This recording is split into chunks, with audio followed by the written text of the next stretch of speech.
hear is true. The names have been changed to protect the innocent. Fatima Cigarettes, best of all king-size cigarettes, brings you Dragnet on both radio and television.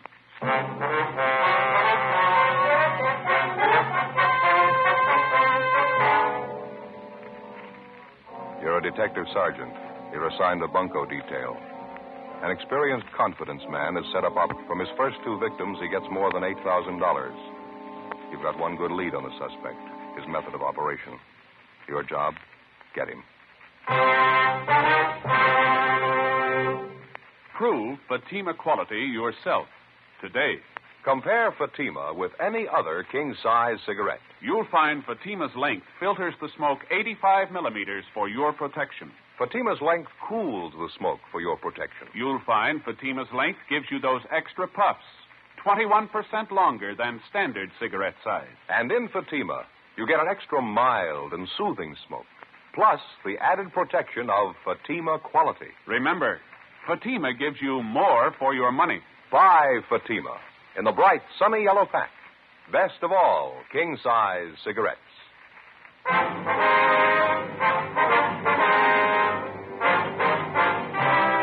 Dragnet, the documented drama of an actual crime.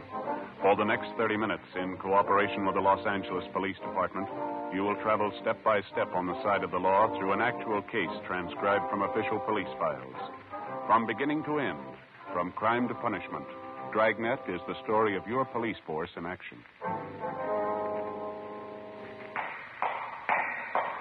It was Tuesday, December 9th. It was windy in Los Angeles. We were working the day watch out of bunco detail. My partner's Ed Jacobs. The boss is Captain Steve. My name's Friday.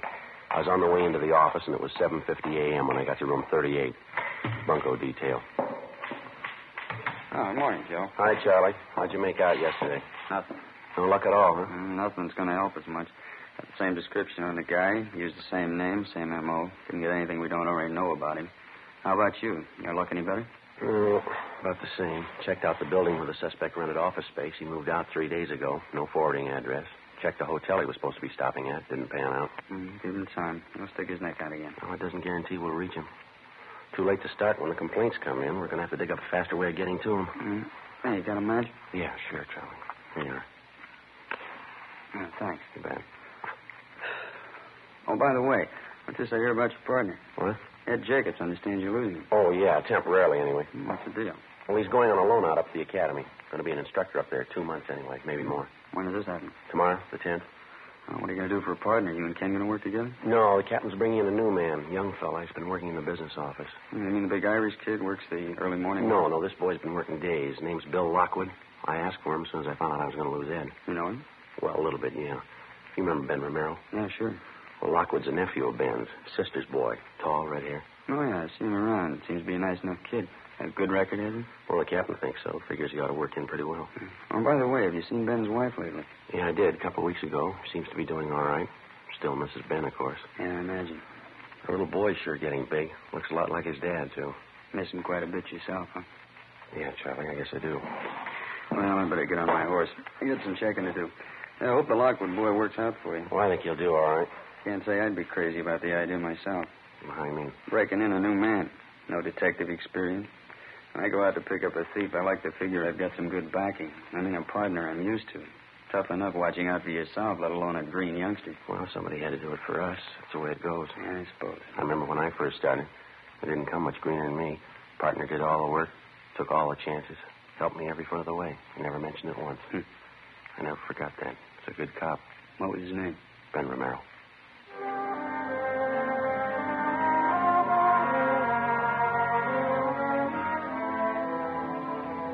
In our particular setup, before a man's eligible to apply for duty in the Detective Bureau, he has to have a minimum of 5 years' experience as a police officer, either assigned to radio patrol, traffic duty, or some other general assignment.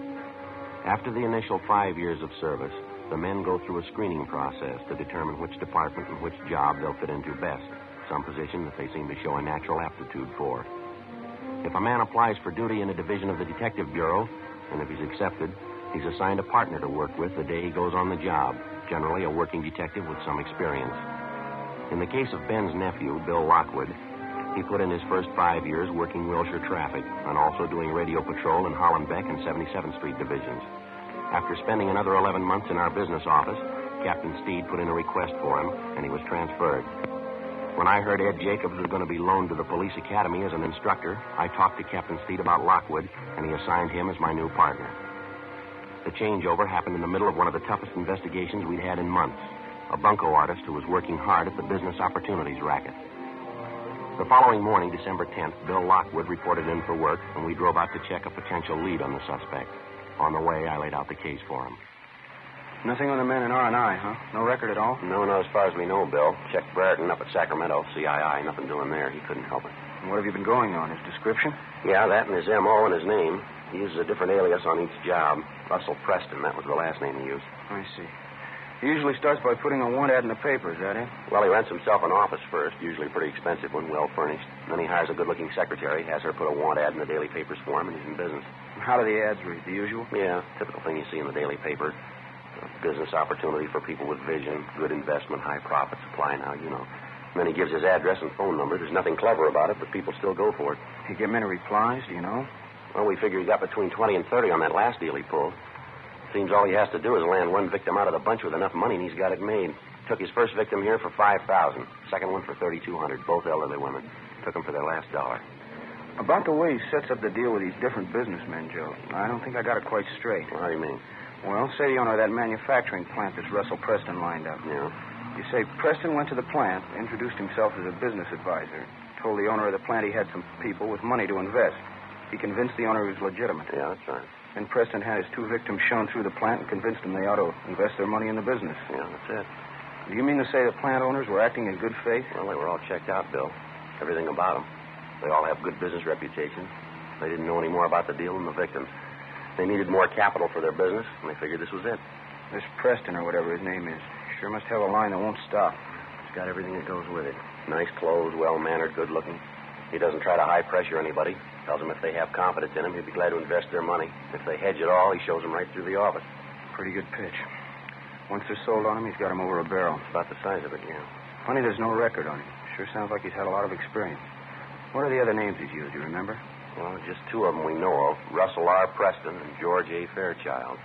I guess the newspapers have been checked out, huh? The ones he ran the what ads in? Yeah, they've all been talked to. All their personnel have been notified to watch for ads of that type. Be one way to get a lead on him if he tries again. Well, what about the buildings where he rented office space? Couldn't the people there help any? Well, they confirmed his description. We picked up samples of his handwriting. That's about it. He only rented the offices long enough to cover his deal, about 2 weeks. See, what 100 block is this, Bill? Can you see over there? Let's see. Yeah, 1,700. Oh, we want the next one, 1811. Who's this woman we're going to talk to? Vivian Castle, is that right? Yeah. I'm not sure if she's the right girl or not. Got the lead from an employment agency. Chance she might be the girl Preston hired to be his secretary. I don't know. Oh, good parking place up there ahead, huh? Yeah, that's good. You pull up anywhere along here. It's fine.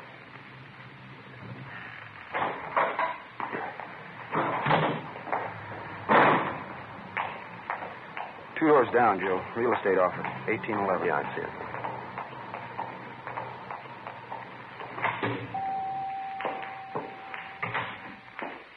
Good morning. Good morning. Can I help you? Police officers, ma'am. We'd like to talk to a Miss Castle, Vivian Castle. Oh, I'm Vivian Castle. Here's our identification. This is my partner, Officer Lockwood. My name's Friday. How do you do? How do you do? Well, what is it you want, officers? We'd like to find out if you know a George Fairchild, ma'am. Fairchild? No, I don't know anyone by that name. How about a Russell Preston, miss? That mean anything to you? Oh, I used to work for Mr. Preston, Russell Preston. About how long ago was that? A month and a half ago. Mm-hmm. Where does he have his offices? Oh, I did have him on South Grand near 8th, the old Belmont Harris building. Why? Do you mind describing Mr. Preston for us, ma'am? Just a general description of him. He's about 40, 45 years old. Brown hair, a little gray. Nice build. Seemed to be a very nice man at first. Always dressed so nice. Just wore a dark blue suit. Seemed to be very nice. Checks out so far, Joe. Yeah. Do you mind telling me what it's about? We'd like to locate Mr. Preston, ma'am. You any idea where he is now? I wish I did. I'd call the State Labor Commission. He seemed like such a nice man. I've never been so disappointed in my life. How do you mean, Miss Castle? He owes me 2 weeks' pay, $65 a week. Hired me as a private secretary. Good jobs aren't hard to get now either. He can't say he was giving me a break when he hired me. Are you from the Labor Commission? No, ma'am, we're not. Could you tell us how long you worked for this Mr. Preston? Just for 3 weeks. He said I was going to get paid every Friday. Gave me the money for the first week, and that's all. Kept waiting for my pay, but he kept putting me off. Last week and a half, he didn't even show up at the office. I was there all alone, 8 hours a day. Finally, the building manager showed up and told me he was all over. Mr. Preston closed the office. Didn't even have the decency to come in and say thank you, goodbye. I just left. And you have no idea at all where Mr. Preston is now? No, sir, I wish I did. Were there any office files, mail files, any way to get a possible line on him? Not as far as I know. I didn't keep any files for him. Matter of fact, I didn't do any work at all. Just a showpiece. I guess that's all he kept me there for. There's no reason why he shouldn't pay me, though. Are you sure you're not from the Labor Commission? Did Mr. Preston ever have you place any want ads in the daily papers, Miss Castle? Yeah, he did a couple of times. Ads for business opportunities, you know. He was in the investment business, helped people invest their money. Would you happen to know anyone who invested money with him? I mean, would you know them by name? No, not by name. Quite a few people came through the office. I know a few of them made deals with Mr. Preston. I wouldn't remember their names, though. And you don't know any friends he might have had in town? Any of his business associates? No, sir, not a one. I didn't know he had any associates. How about where he was staying, Miss Castle? You must have known that. Yeah, the first week I was there, I did. It's the only week I got paid for. He was staying at a small hotel on South Flower. He moved the next week, though I don't know where he went after that. Neither does the hotel. I asked him. Well, during the time you worked for him, ma'am, did you ever have anything to do with Mr. Preston socially? I mean, was it part of your job to go out to dinner with him, things like that? Yeah, I did once or twice when he asked me. I didn't think it was part of my job, though. Mr. Preston didn't mention it either. Once we went out to dinner, just the two of us. Another time we went out with my girlfriend, Norma. I had a terrible time. Mr. Preston was awful. And how do you mean, miss? Well, he drank too much and was throwing his weight around. You know, the boss. And he kept making a play for my girlfriend, Norma. I think he liked her quite a bit. Sure was embarrassing, though.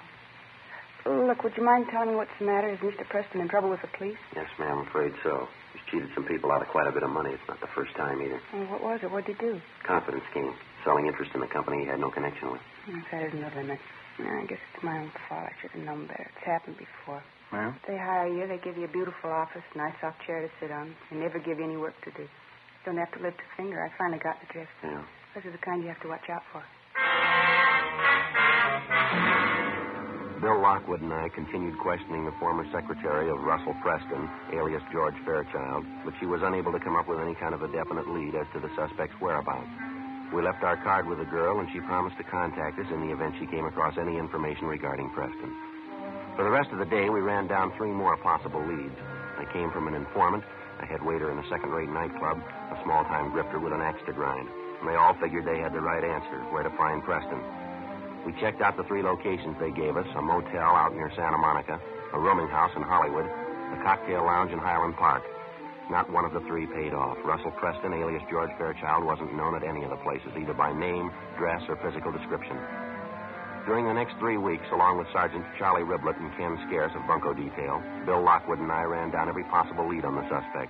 Hotels, the want ad departments of the daily papers, managers of downtown office buildings, secretarial employment agencies, small businesses advertising stock for sale. They got us nothing. Despite all the precautions and all the legwork, on January 6th, we got a call from a Mrs. Marie Barrett in the Westlake Park area. She owned and managed a toy shop just off Wilshire Boulevard. Bill Lockwood and I drove out to talk to her. Yes, they told me it was the opportunity of a lifetime, a big opportunity. I just can't believe it. Can't understand it. Why, he even took me out and showed me the factory. Him and the man who ran the place. They're making plastics. Showed me the whole plant. You say the plant was out in Glendale, ma'am. Whereabouts? It was right along San Fernando Road, maybe a mile or 2 before you get to the airport. They showed me through the whole plant. Who showed you through, Miss Barrett? Owner of the place, and it's Mr. Fairchild. It's a big place, making plastics of all kinds.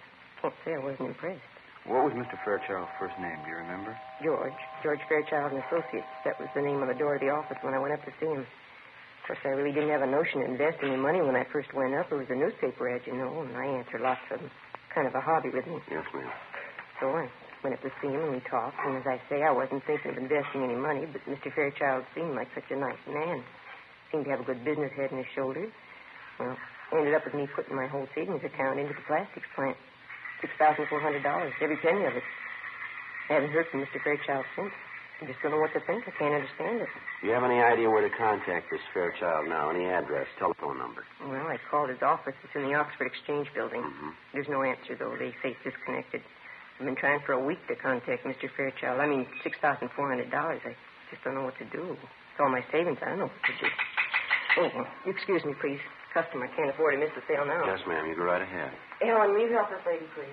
Looks like he scored again, huh? I wouldn't doubt it. She seems to do a fair business here, huh?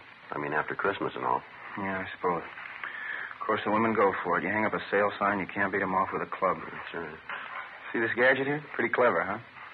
Yeah. It's a miniature Sherman tank. What's it do? Watch. Yeah, well, how about that? Pretty cute, isn't it? Cannons on the side, sparks coming out. My nephew got one for Christmas. It got a lot of power. Tries to climb over just about anything. Uh-huh.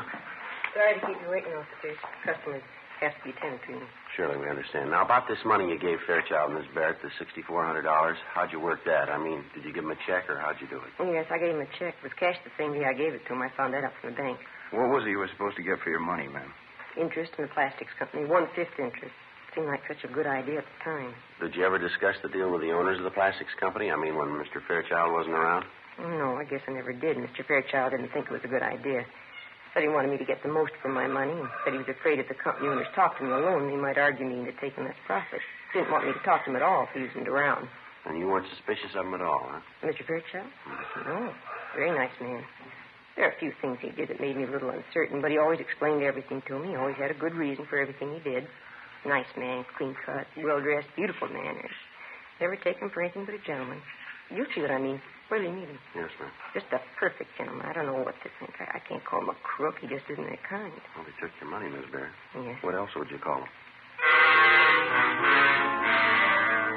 2:18 p.m. When we got through interviewing the latest victim, Marie Barrett, Bill Lockwood and I drove out to the plastics company on San Fernando Road where we talked to the owner and manager.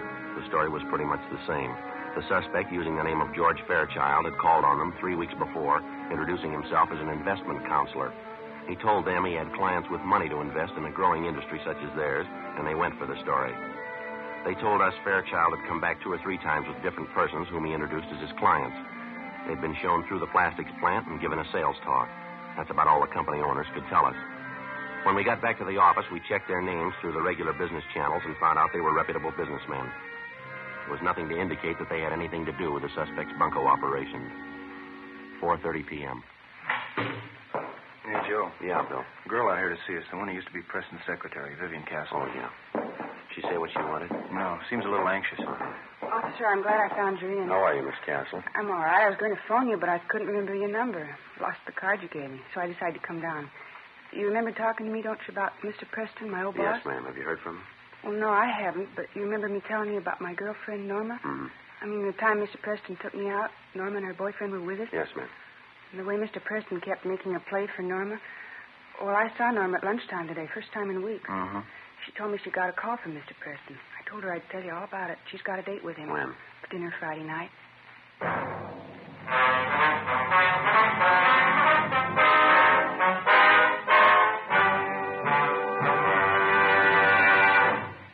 You are listening to Dragnet, authentic stories of your police force in action. To show our confidence in Fatima, we make you this money-back guarantee. Buy a pack of Fatimas. Enjoy Fatima quality, extra mildness, and superbly blended tobaccos.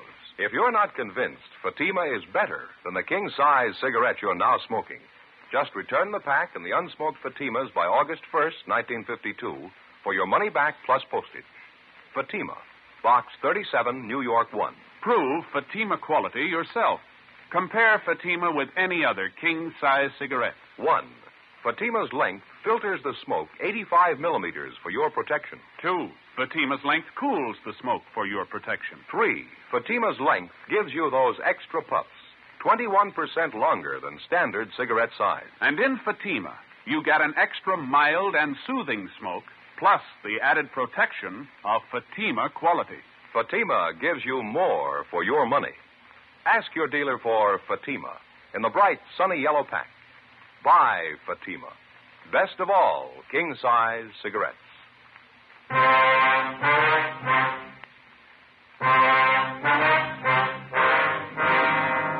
Wednesday, January 6th, 4:50 p.m. We called Vivian Castle's girlfriend, Norma Cummings, and then we drove out to talk to her. The Cummings girl told us that Russell Preston had telephoned that morning and made the date with her for Friday night at 7:30. He said they were to have dinner at a nightclub out in the Wilshire district. He also mentioned to her that he was staying in a hotel, but she didn't know the name of the location. We made arrangements for a stakeout at Norma Cummings' apartment. The girl agreed to cooperate with us. Thursday, January 7th. We checked with the personnel at the different restaurants, bars, and nightclubs which Preston and the Cummings girl were to visit. Some of them remembered Preston, but as far as they knew, he hadn't been back. We left our cards with each one of them, and we asked him to contact us if he should return. Just after lunch on Friday, we got a phone call from Norma Cummings. When was that, miss? Uh-huh. Did you find out where he was? I see. Mm-hmm. Will you be there for the rest of the day? All right, fine. Yeah, we'll call you back. Goodbye. Yeah. Cummings girl. She's at work. She just had a phone call from Preston. She tried to find out where he was. No go. What did he have to say? That dinner date he had with her tonight? Yeah. He called it off. Later that afternoon, we went out and talked to the Cummings girl. She told us Preston explained on the phone that he had to cancel a date that night because of some business deal that had come up. He told her he'd get in touch with her over the weekend. He didn't. By Thursday of the following week, she still hadn't heard from him. 2 days later, on a Saturday afternoon, we got a call from one of the cocktail lounges Preston had visited. The bartender remembered us being in there to inquire about the suspect, and he'd saved our card. He said Preston was there now with another man drinking at the bar. We asked the bartender to try and delay the suspect as long as possible. Then we got in the car and drove to the location. It was too late. The bartender explained that he tried to delay the man that he thought was Preston, but he didn't have much luck. The suspect had left a few minutes after the bartender had called us. He'd been drinking heavily. The man Preston had been with was still there. He was sitting at an old upright piano in the back of the place trying to pick out a tune with one finger. Bill and I went back and talked to him. He gave his name as Fred Sandell. Yeah, that's right. I was drinking with a fellow. Why? What's the matter, officer? You ever see the man before? Yeah, once or twice. In here? No, a place up the street, 780 Club. I had a couple of drinks with him in there. You know his name? Well, what's the angle? You want him for something? Oh, it's just a routine check. We'd like to talk to him. Oh, I don't know. I might know his name. Yeah? Well, what's the angle on the thing? You want him for something big? We want to talk to him, that's all. Was he full of ice? Something like that? Hey, he didn't look like that kind of guy. Oh, a lousy thing, and then we could get that, right? How about it? You say you might know the man's name. What was it? Well, I don't know. I'm not sure if I'm the one that ought to tell you. How do you mean? Well, I don't want to get anybody in trouble. I want to give out names. What's the angle on him? You want him for something big or what? Big enough, yeah. Oh. Well, his name's Preston, I think. That's the name he gave me, anyway. I see him around bars in the neighborhood every once in a while. How much do you know about him? Well, not much. I had a few drinks with him now and then, talked a little bit. That's about all. What did you say your name was? Sandell, Fred Sandell. Well, what's the angle on this, Preston? We want to get in touch with him. You know where he lives? I don't know. I might. You want him for something big, isn't that right? Well, what's the difference? We want him. Well, it could be a lot of difference. I mean, what's the angle? If it's important to you and I helped you, well, you'd probably want to do the right thing, huh? I don't know if I got you right. Well, I mean, if you really want the guy, you know. If it's important to you and I helped you reach him, you'd want to make it square with me, wouldn't you? Huh? And not that I'm asking for a payoff. You understand that? Yeah, we understand. Where's Preston live? Well, I didn't say I knew where the guy lives. I didn't say that. Do you know where he lives? Well, I'm not sure. Am I? I don't know if I'll tell you, though. I don't know. All right, you want to stand by here, Bill? I better check in. Yeah, fine. Okay.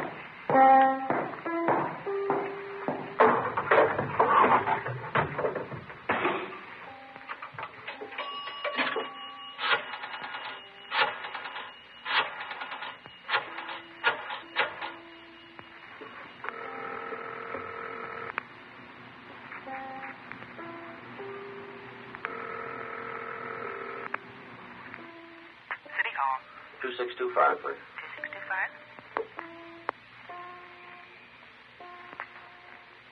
Record Bureau, huh? Yeah, John, this is Joe Friday, Bunko. Yeah, Friday. I'd like to check on a suspect, John. He gives the name of Fred Sandell. He's a WMA, about 45, 5'10", 170 pounds, brown hair, brown eyes, ruddy complexion, small scar just below the left ear. Okay. Want me to call you back on that? Yeah, would you please? I'm at Dunkirk, 35016. Right, I'll call you. Thanks. Oh, say, John, could you switch me over to Bunko, please? I'm calling from outside. Yeah, sure. Hang on. Thank you. Yes. Would You you switch? switch this call over to Bunko detail, please? Bunko detail, surely. Bunko, Riblin. Joe Friday, Charlie. Anything doing? Oh, yeah, Joe. That suspect of yours, Russell Preston, Mm-hmm. he's been picked up. Yeah? Well, how'd that happen? A radio car picked him up, 8th and South Grand. Drunk charge, I understand. He was pretty well plastered, wandering around in the middle of the street.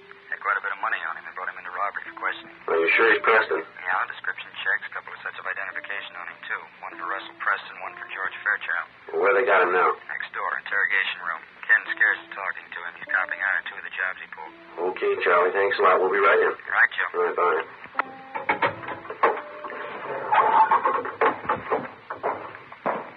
Bill, see you a minute. Yeah. We might as well check in. Preston's been picked up. Huh? When? Probably just after you left this bar. A radio car spotted him, pulled him in. How about that? Yeah. You work 2 months on a case, then just when we start to get close, somebody else picks the guy up. Yeah, that's right. It's not very exciting, is it? You know, I was just thinking, officer, I don't want to be a hardhead about this thing, you know. I mean, if you want this guy Preston, I'd be glad to help you find him. I don't want to be a hardhead. Excuse me a minute.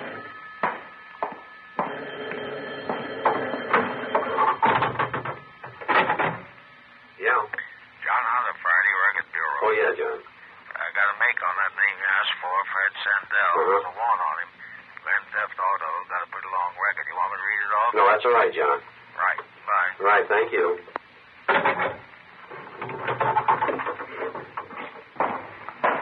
What do you say, Sergeant? Suppose we sit down and have a drink and talk things over.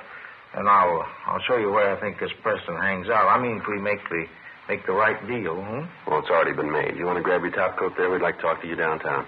Me? What for? What are you talking about? Grand Theft Auto. They want you, mister. Oh, wait a minute. You made a mistake. You didn't come in here looking for me. You're not even the side of my case. Well, this ain't fair. Get your coat. Let's go. Yeah, but this ain't fair. You come in here looking for Preston. You didn't want me. We do now. Well, what kind of a deal do you call that? You're looking for Preston. You picked me up. Well, what's the angle? There's no angle. Some days you got to settle for less, that's all. Come on, let's go.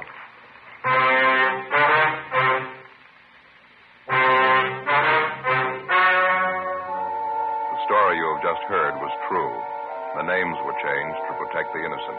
On April 5th, trial was held in Superior Court, Department 89, City and County of Los Angeles, State of California. In a moment, the results of that trial. Now, here is our star, Jack Webb. Thank you, George Fenneman. Friends, I sincerely hope you'll remember tomorrow what we've told you about Fatima tonight. You remember we said that Fatima is the best of all king-size cigarettes. Well, we'd like you to try a pack and prove that to your own satisfaction. You'll find Fatima gives you an extra mild and soothing smoke, plus the added protection of Fatima quality. And remember this, Fatima gives you more for your money. When you buy cigarettes, look for the bright, sunny yellow pack and buy Fatima. I know you'll like them.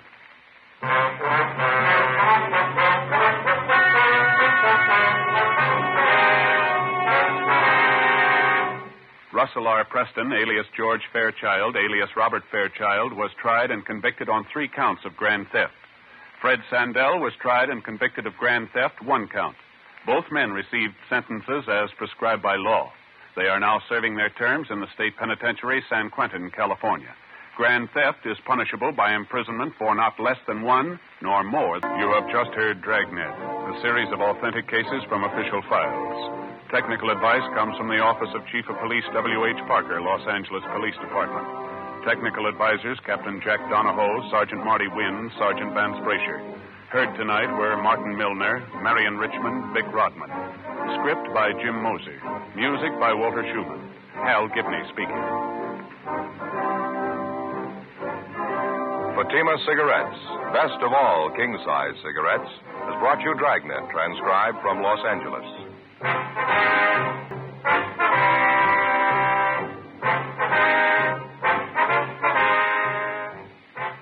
Now it's Counter Spy on NBC.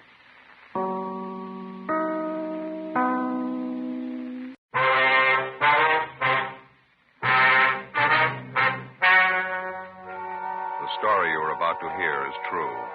The names have been changed to protect the innocent. Fatima Cigarettes, best of all king-size cigarettes, brings you Dragnet on both radio and television.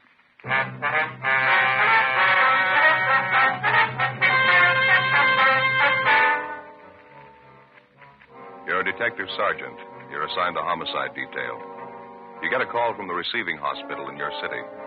A dead body has been left in the hospital elevator. There's no lead to the identity of the corpse. There's no apparent cause of death. Your job, investigate. Compare Fatima with any other king-size cigarette. Yes, compare Fatima with any other king-size cigarette. 1. Fatima's length filters the smoke 85 millimeters for your protection. 2. Fatima's length cools the smoke for your protection. 3. Fatima's length gives you those extra puffs, 21% longer than standard cigarette size. Fatima gives you more for your money. And in king-size Fatima, you get an extra mild and soothing smoke, plus the added protection of Fatima quality. Buy Fatima in the bright, sunny yellow pack. Best of all, king-size cigarettes.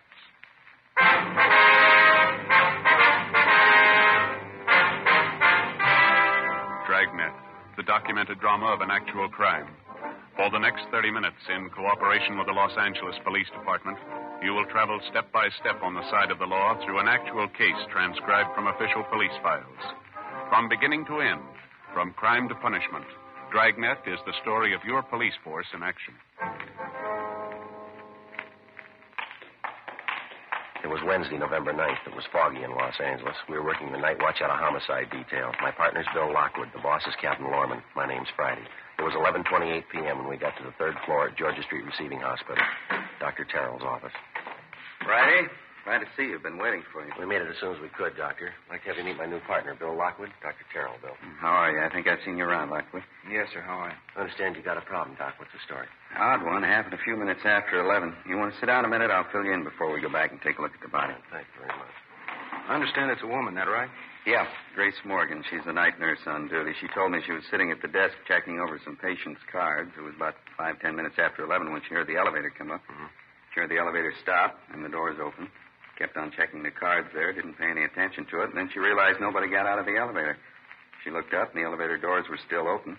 She saw this young woman slumped over in a wheelchair sitting there in the elevator. The woman was alone, was she? That's right. The nurse went over and wheeled her out of the elevator. The woman was wearing a nightgown, a bathrobe over that. She was unconscious. Nurse called me. The two of us took the woman into a treatment room. I examined her. She was dead. Any indication how long? Body was still warm. She'd only been dead a short time. Any idea of the cause of death? I noticed a couple of abrasions on her right shoulder, another one in the right temporal region. Not positive, but I don't think any of them were severe enough to cause death. No other markings at all? No, she seemed to have been in good physical condition. Noticed a strong smell of alcohol, though. Could be she'd been drinking. Is the nurse pretty sure the woman came up the elevator alone? Possibility one of the attendants might have brought her up? No, I checked with the attendant on duty down in the first floor lobby, Ray Collins. He didn't bring her up. He said a man came in the lobby about 11 o'clock. Said he had a sick woman out in his car. He asked for a wheelchair to bring her in. Ray asked if he could help, but the man said he'd take care of it. That's all Ray knows about it. He let the man have a wheelchair, then he went in the back room to change some linens on the ambulance stretcher. Mm-hmm. Any possibility one of the other attendants might have brought her up in the elevator? No, Collins was the only attendant on duty. Well, I'd like to talk to him. Is he still around? Yeah, I knew you'd want to see him. He was off duty 11:30. I held him over. He's down at the corner having a sandwich. He ought to be back in a few minutes. And what do you figure, Doctor? Think the woman could have operated the elevator herself? Possible. Not too probable, though. It's a self-operating elevator, automatic. Mm-hmm. Someone could have wheeled the woman into the elevator, pushed the button for the third floor, and then stepped back. Would have taken her straight up. Yeah. The nurse is sure the elevator didn't go back down after it got up here, huh? Positive. She heard the elevator doors open. They stayed that way. She kept waiting for someone to come out, and that's what attracted her attention. Say, how about identification? Did the woman have a purse with her or anything like that, Doc? No, all she had was what she was wearing, nightgown, slippers, and bathrobe. Let's go back and have a look. I'll show you. Okay, thank you. You say the only markings on the body are those abrasions on the shoulder and the forehead. Yeah, that's right. And you don't think that's why she's dead? You any ideas at all? I wouldn't want to say, Lockwood. Strange one. Going to have to wait for the autopsy. Well, how about the wheelchair the woman came up in, Doc? Where's it now? Back here in the same room with the body. I gave notice it wasn't to be touched. I knew you'd want to check. Oh, fine. In here. All right to smoke in here? Yeah, sure. Fine. Want a cigarette? No, thanks. Bill? No. Over here on the table. Nurse put the woman's clothing over there. Nightgown, slippers, bathrobe. I see. Seems to be a fairly young woman. I'd say in her early 30s. Nice-looking girl. Well-groomed. Notice her hair, her fingernails, well-kept. And bruise there on her head. Took a pretty good blow to cause that, wouldn't you say? Yeah, might even be worse than it looks. Hard to say right now. Other abrasions I was telling you about, right here along the clavicle, seem to be fairly distinct. 3 or 4 of them. That's all of them, huh? That's it. Like I say, we'll know more after they post the body. Take a look at the clothing over here. Want to check over the bathrobe, Bill? Yeah. There's no label here. Size marking, though. Size 34. Just an ordinary rayon nightgown. Seems to be fairly new. It's not damaged. Nothing on the bathrobe, Joe. Both pockets empty. No visible markings. Manufacturer's label here. Fairly common trade name. Laundry marks? No, none showing. We can have the crime lab check them over. How about the slippers? No, it's the same. Nothing. You fellas want me to notify the coroner? No, we'll get it, Doc. We have to call in for the crime lab crew anyway. Looks like a rough one. We don't even know what we've got. I can't figure it. If somebody murdered the woman, why'd they bring her here to die? Yeah. If she was sick or hurt and they were worried enough about it to bring her here, why'd they want to get rid of her? Leave her alone in an elevator. Yeah. Doesn't make sense. Somebody's got something to hide. Sure could use a lead. Man puts her on the elevator and sends her up 3 floors. Don't know who she is, how she died. Don't even know where she came from. Well, there's no choice. We'll just start at the beginning. Yeah? Ground floor. 11:52 p.m. The receiving hospital attendant, Ray Collins, returned, and we interviewed him in Dr. Terrell's office. He told us substantially the same thing the doctor had told us. At a few minutes past 11 o'clock that night, a man entered the lobby of the hospital and asked for a wheelchair to move a patient up to the 3rd floor. Collins stated he gave the man the wheelchair. The man refused his offer of assistance, and Collins went on about his work. He didn't see the patient. He didn't see any car parked outside, and he was able to give us only a partial description of the man himself. A male Caucasian, about 35 years old, short, heavy-build, dark hair. The crew from the crime lab arrived and began their investigation. The body was photographed and fingerprinted, and the wheelchair was also dusted for prints. The clothing was packed up to be taken downtown for further examination. After the men from the crime lab left, Bill Lockwood began a canvass of the immediate neighborhood for possible witnesses. Meantime, I checked with the rest of the hospital personnel and the patients. They could tell me nothing. 12:30 a.m., I met Bill back at Dr. Terrell's office. How'd you do, Joe? Any luck? Talked to the nurses and some of the other attendants. They couldn't help any. Checked with the dispatcher on incoming and outgoing ambulances. Nothing there. What about you? No good. Most of the business places around here are locked up. Talked to the newsboy down at the corner. He was about the only one on the street. He didn't see anything. Sure going slow, isn't it? Might give Bergman a call, see if he's got the woman's prints classified yet. How about the coroner? Show up yet? Yeah, I think he's in there now. Yes, ma'am. Give me station 2557. Yeah, that's right. Latent print. Hi, let me talk to Bergman, please. Right. Yeah, Dean, Joe Friday. No, we're still over at the hospital. You do any good on those prints? Uh-huh. Yeah, that's what we figured. How about her print? Okay, Dean, thanks. Yeah, right. Well, we're still batting 1,000. What do you say? They make her prints? Nothing in records on her. Dean's going to send along a set to Washington, see if they got anything. How about the wheelchair? Any prints there? Well, the nurses and Doc Terrell's, that's all. We figured on that, didn't we? Lousy luck. Sure is. I checked with missing persons while you were out. There's nothing there either. Well, that about finishes up here, huh? Yeah, we better get back to the office. Joe? Yeah, I Don. think I got something for you here. Yeah? Nurse at the switchboard got a call a minute ago. Man's voice wanted to know the condition of Carla Cheswick. Mm-hmm. Nurse checked the list of patients, didn't find anyone by that name. The man insisted she's here. The nurse asked him what time the woman was admitted to the hospital. He told her 11 o'clock tonight. Yeah. The man said, I know she's there. I brought her myself.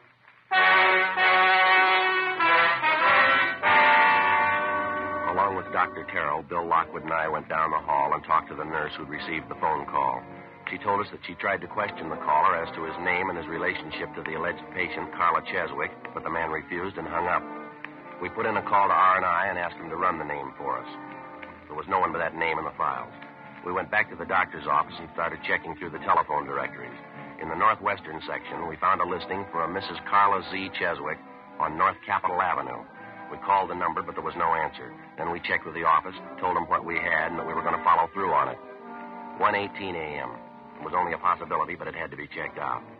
Bill Lockwood and I left Georgia Street Receiving Hospital, got in the car, and drove out to the address on North Capitol Avenue. It was a large apartment house, fairly new. The name on the mailbox for apartment 18 was Mrs. Carla Cheswick. We rang, but there was no answer. We finally had to get the manager out of bed, a Mrs. Herbert. We identified ourselves and explained the reason for our visit.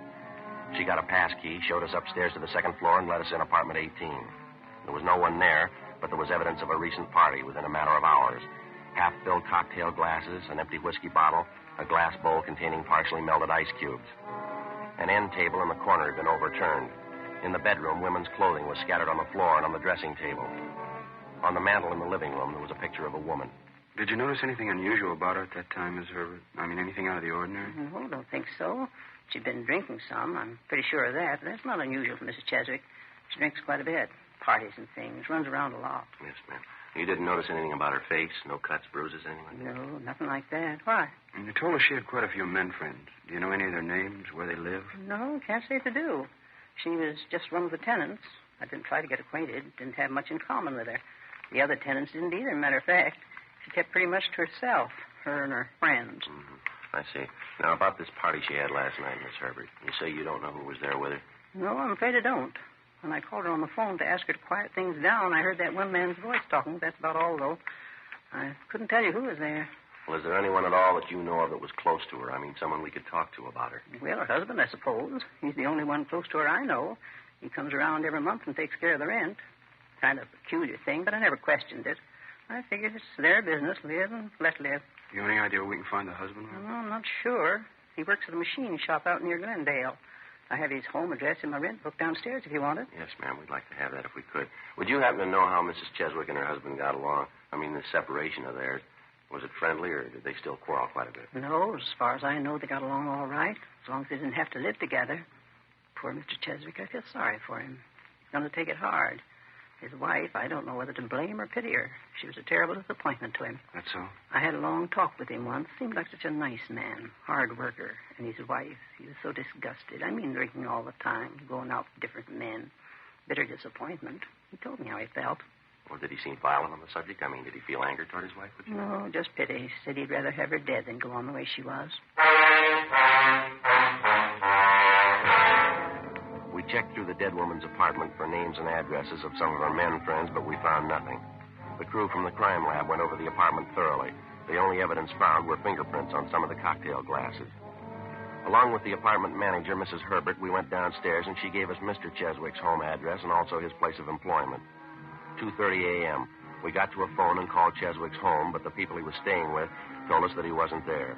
He was working the all-night shift at a farm implement factory on Glendale Boulevard. 3:05 a.m.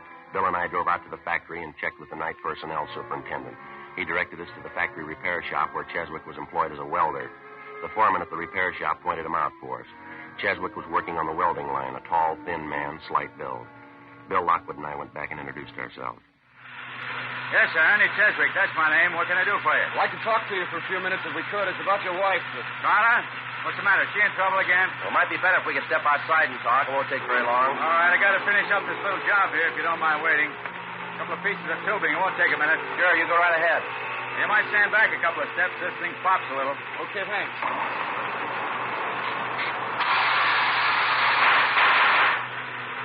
Too much oxygen. Have to light it again. Yeah, that does it. Don't look at the flames, Joe. Bad for your eyes. Yeah, I know. They're sure earn their money, don't they? Yeah, they seem to. A lot of work. Finish in a second here. Okay, that's got it. Now, what's this about my wife, Sergeant? What's the matter? We understand you're separated from her, Mr. Cheswick. Yeah, that's right. About a year ago now. I finally gave it up as a bad job. Wasn't anything I could do for her. Nothing anybody could do for her. Hopeless. Well, when's the last time you saw her? First of the month. Went by to pay her rent. Dropped in to say hello, that's all. I stay away as much as I can. No good bum, that's about all you can say about her. Ashamed to admit I was even married to her. Why do you ask, anyway? Your wife's dead, Mr. Cheswick. Huh? Yes, but she died late last night. Found her at Georgia Street Receiving Hospital. Oh. Guess I've been expecting something like that. I can't feel sorry. It's probably the best thing for her. How'd it happen? Well, we're not sure. I wonder if we could step outside. Sure be a lot easier to talk, wouldn't it? Yeah, all right. Fine. Over here, we can duck out the back way. Okay.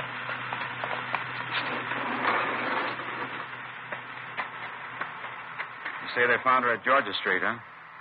What was it? She in an accident? Oh, so it doesn't look like that. We're going to have to wait for the coroner's report. What time do you check in at night for work, Mr. Cheswick? You're supposed to be on the job by 10 o'clock. I punched in before that tonight. Why? A routine question. I suppose the men around the plant will vouch for you. You checked in at 10 and you've been here ever since? Yeah, that's right. You can ask any of them. What's the pitch? You think I had something to do with it? Carla getting killed? Well, we didn't say that, Cheswick. Your wife's dead, and we have to check on all the leads, all the possible suspects. Well, I don't know how it happened, but I didn't have any. I lived 9 years with her. Lousiest 9 years of my life. Booze, parties, going out all the time. She wasn't a wife. She didn't know what the word meant. I understand she's been running around with different men lately. Do you happen to know any of them? No, I don't know. I couldn't care less. Stupid dame, Sergeant. That's the easiest way you can let her off. I tried to make a go of it. Wasn't any good. I worked for her, tried to give her everything she wanted. Didn't make any difference. Yeah? She's a bum. Some of them must be born that way, a bum dame. I could have killed her. I had reason enough to. I didn't. How about your wife's drinking habits? She do most of it at home, or did she go out to bars? Always at the bar. Only one place she ever went to. A place on 8th and Rosewood, right on the corner. Went there all the time, 6, 7 nights a week. She'd hang over the bar all night. How'd you like to put up with that for 9 years, huh? Drinking, going off somewhere on weekend. How come it lasted that long, Cheswick? I don't know. I guess I should have had my head examined. Just a bum. I figured I could change her. Kept trying. Never worked out.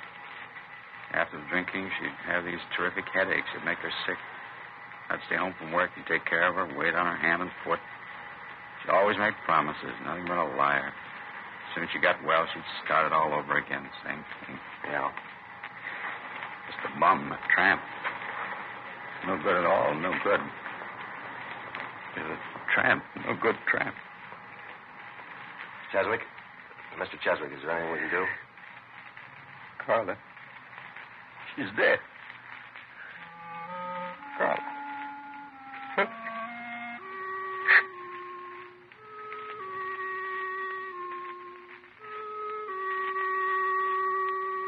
When the dead woman's husband, Ernest Cheswick, recovered, we continued questioning him, but we got nowhere. Before we left the plant, we checked his time card, talked to the machine shop foreman and some of the men Cheswick worked with. We got the same story all along the line. Cheswick had showed up for work at 9:46 p.m. the night before and had not left the plant since that time. 4:35 a.m. Bill and I got in the car, drove back to the office, and typed up a 15.7 report for Captain Lorman.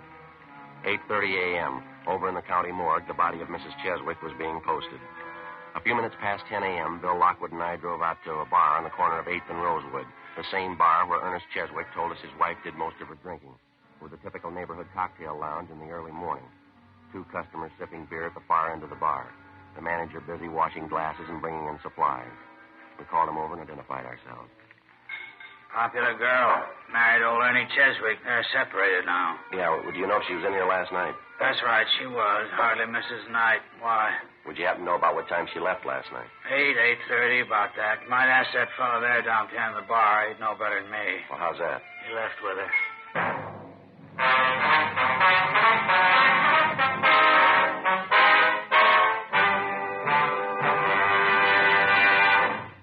You are listening to Dragnet, authentic stories of your police force in action. To show our confidence in Fatima, we make this money-back guarantee. Buy a pack of Fatimas. Enjoy Fatima quality, extra mildness, and superbly blended tobaccos. If you're not convinced Fatima is better than the king-size cigarette you're now smoking, just return the pack and the unsmoked Fatimas by August 1st, 1952, for your money back plus postage. Fatima, Box 37, New York 1. Prove Fatima quality yourself. Compare Fatima with any other king-size cigarette. 1. Fatima's length filters the smoke 85 millimeters for your protection. 2. Fatima's length cools the smoke for your protection. 3. Fatima's length gives you those extra puffs, 21% longer than standard cigarette size. Fatima gives you more for your money. And in Fatima, you get an extra mild and soothing smoke, plus the added protection of Fatima quality. Ask your dealer for Fatima in the bright, sunny yellow pack. Best of all, king-size cigarettes.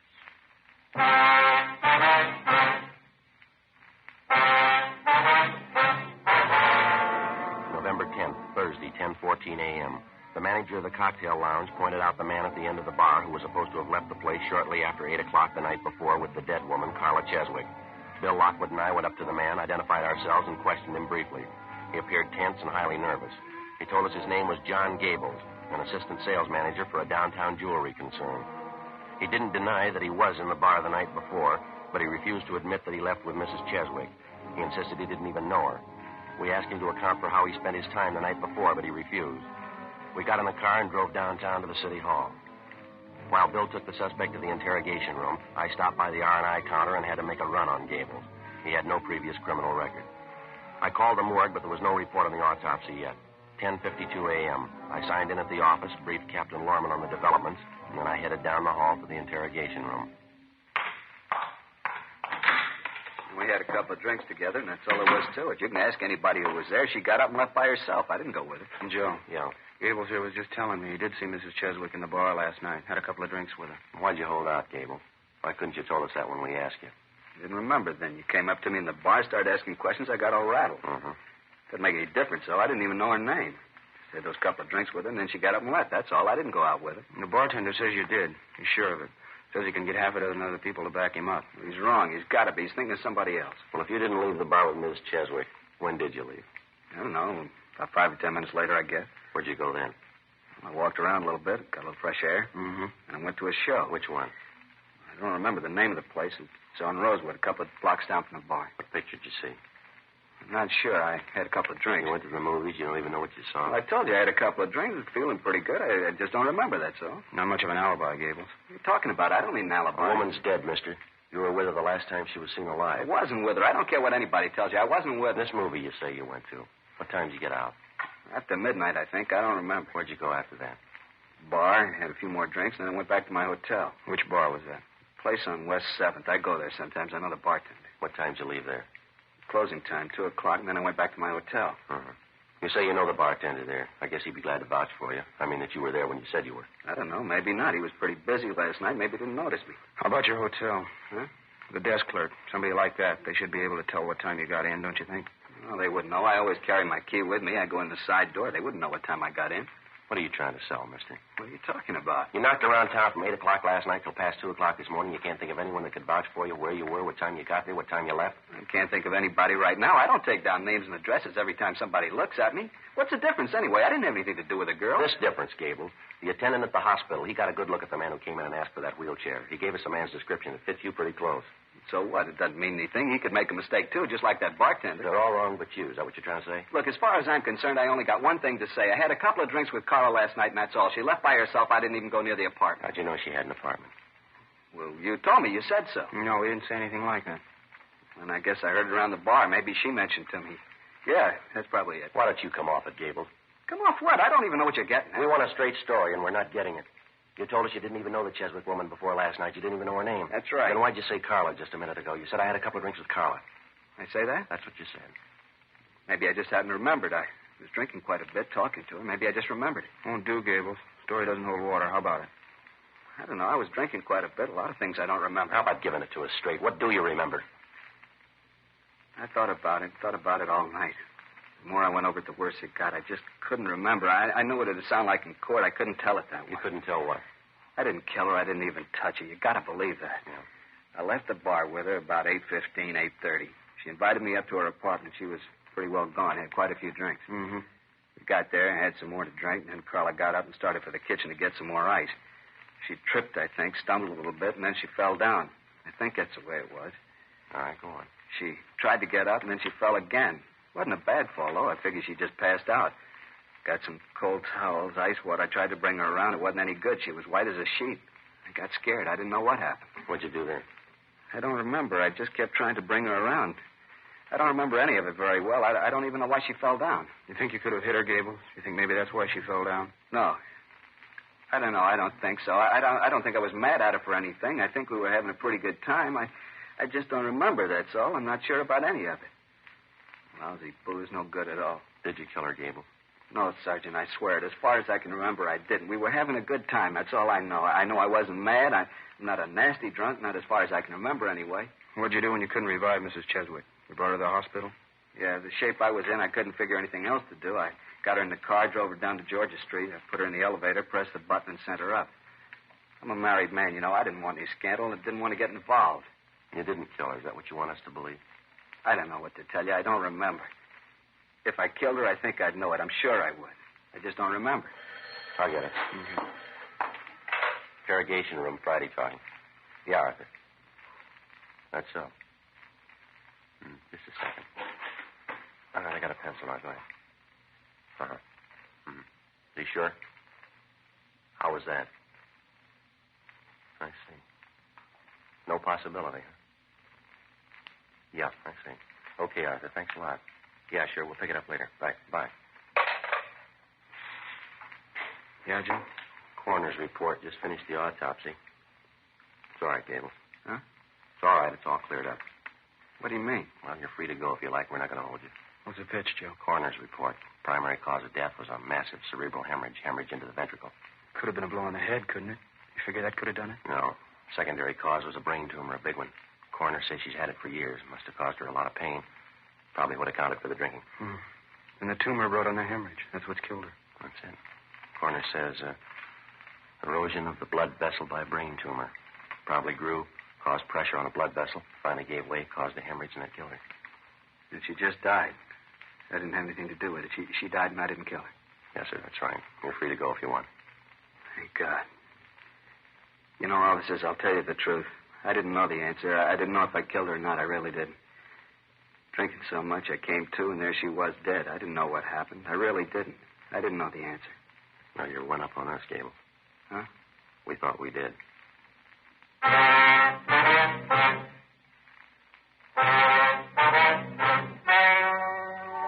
story you have just heard was true. The names were changed to protect the innocent. On Thursday, November 10th, the meeting was held in the office of Captain of Homicide. In a moment, the results of that meeting. And now, here is our star, Jack Webb. Thank you. Friends, there's not much I can add to what George Fenneman and Hal Gibney have already told you about Fatima's. If you smoke them, I know you'll agree with me that Fatima is the best of all king-size cigarettes. If you haven't tried them yet, well, there's only one way to prove it to yourself, and that's to buy a pack and give them a try. I wish you would kind of check up on what we've been telling you. Compare Fatima's with any other king-size cigarette. You'll like Fatima's better flavor and aroma. It's extra mild and soothing smoke. In Fatima, the difference is quality. Buy a pack tomorrow. Fatima.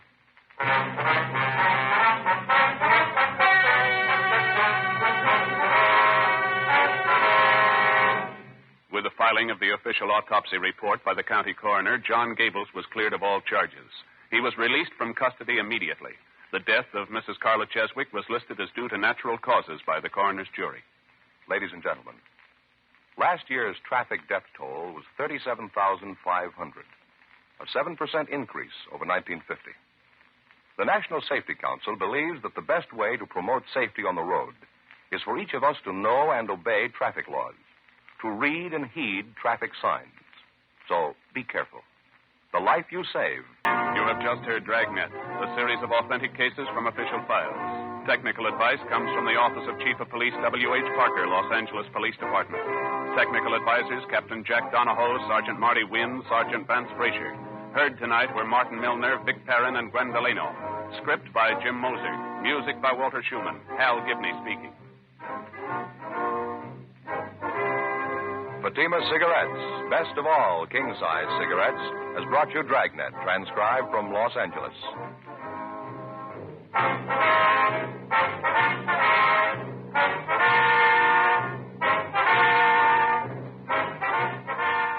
Now it's Counter Spy on NBC.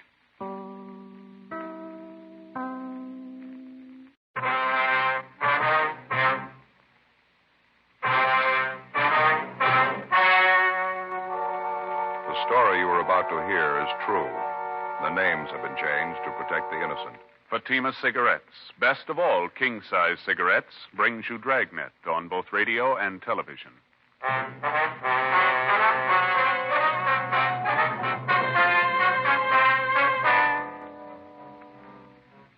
You're a detective sergeant.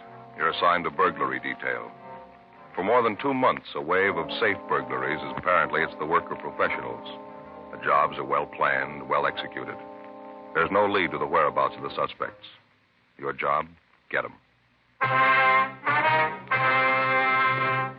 Compare Fatima with any other king-size cigarette. Yes, compare Fatima with any other king-size cigarette. 1.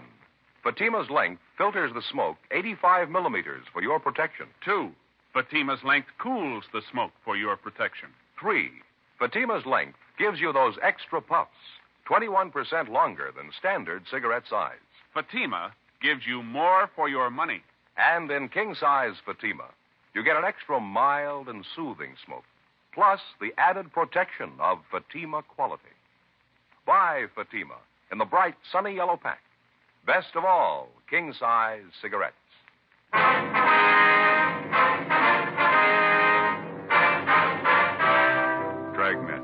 the documented drama of an actual crime.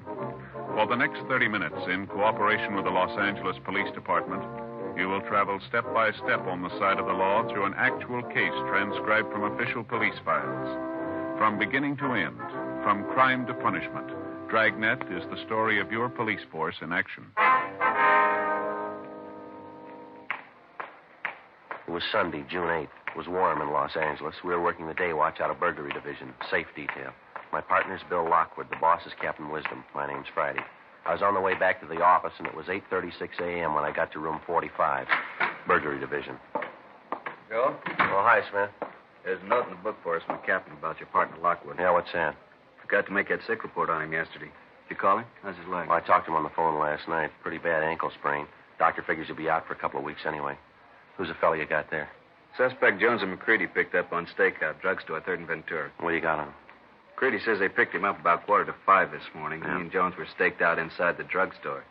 Saw this fellow drive up in a car, get out, and try the front door of the place. Uh-huh. And he went around and back of the place, tried the back door, then he came around in front again, tried to jimmy the door.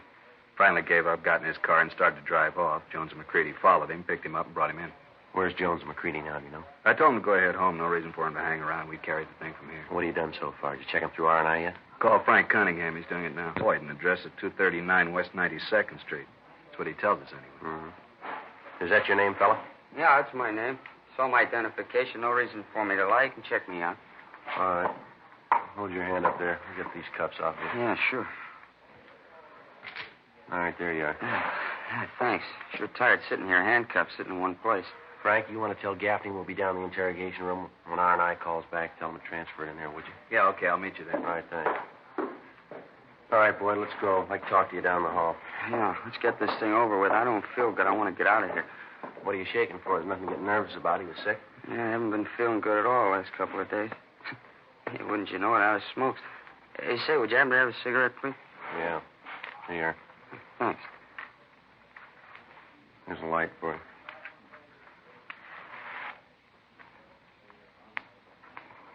Yeah, I got it. Thanks. All right. Turn around a minute, will you? Let me look at your eyes. Huh? Turn around.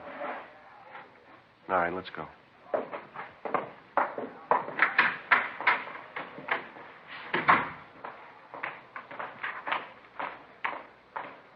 It's okay, Joe. I told Gaffney he'll put through the call from R&I. Oh, that's fine. You sure this won't take long? Huh? I'd like to get out of here and get home. I've been sick for a week. I ought to be in bed right now. We'll make it as fast as we can. All right, in here. Have a chair, Boyd. Yeah.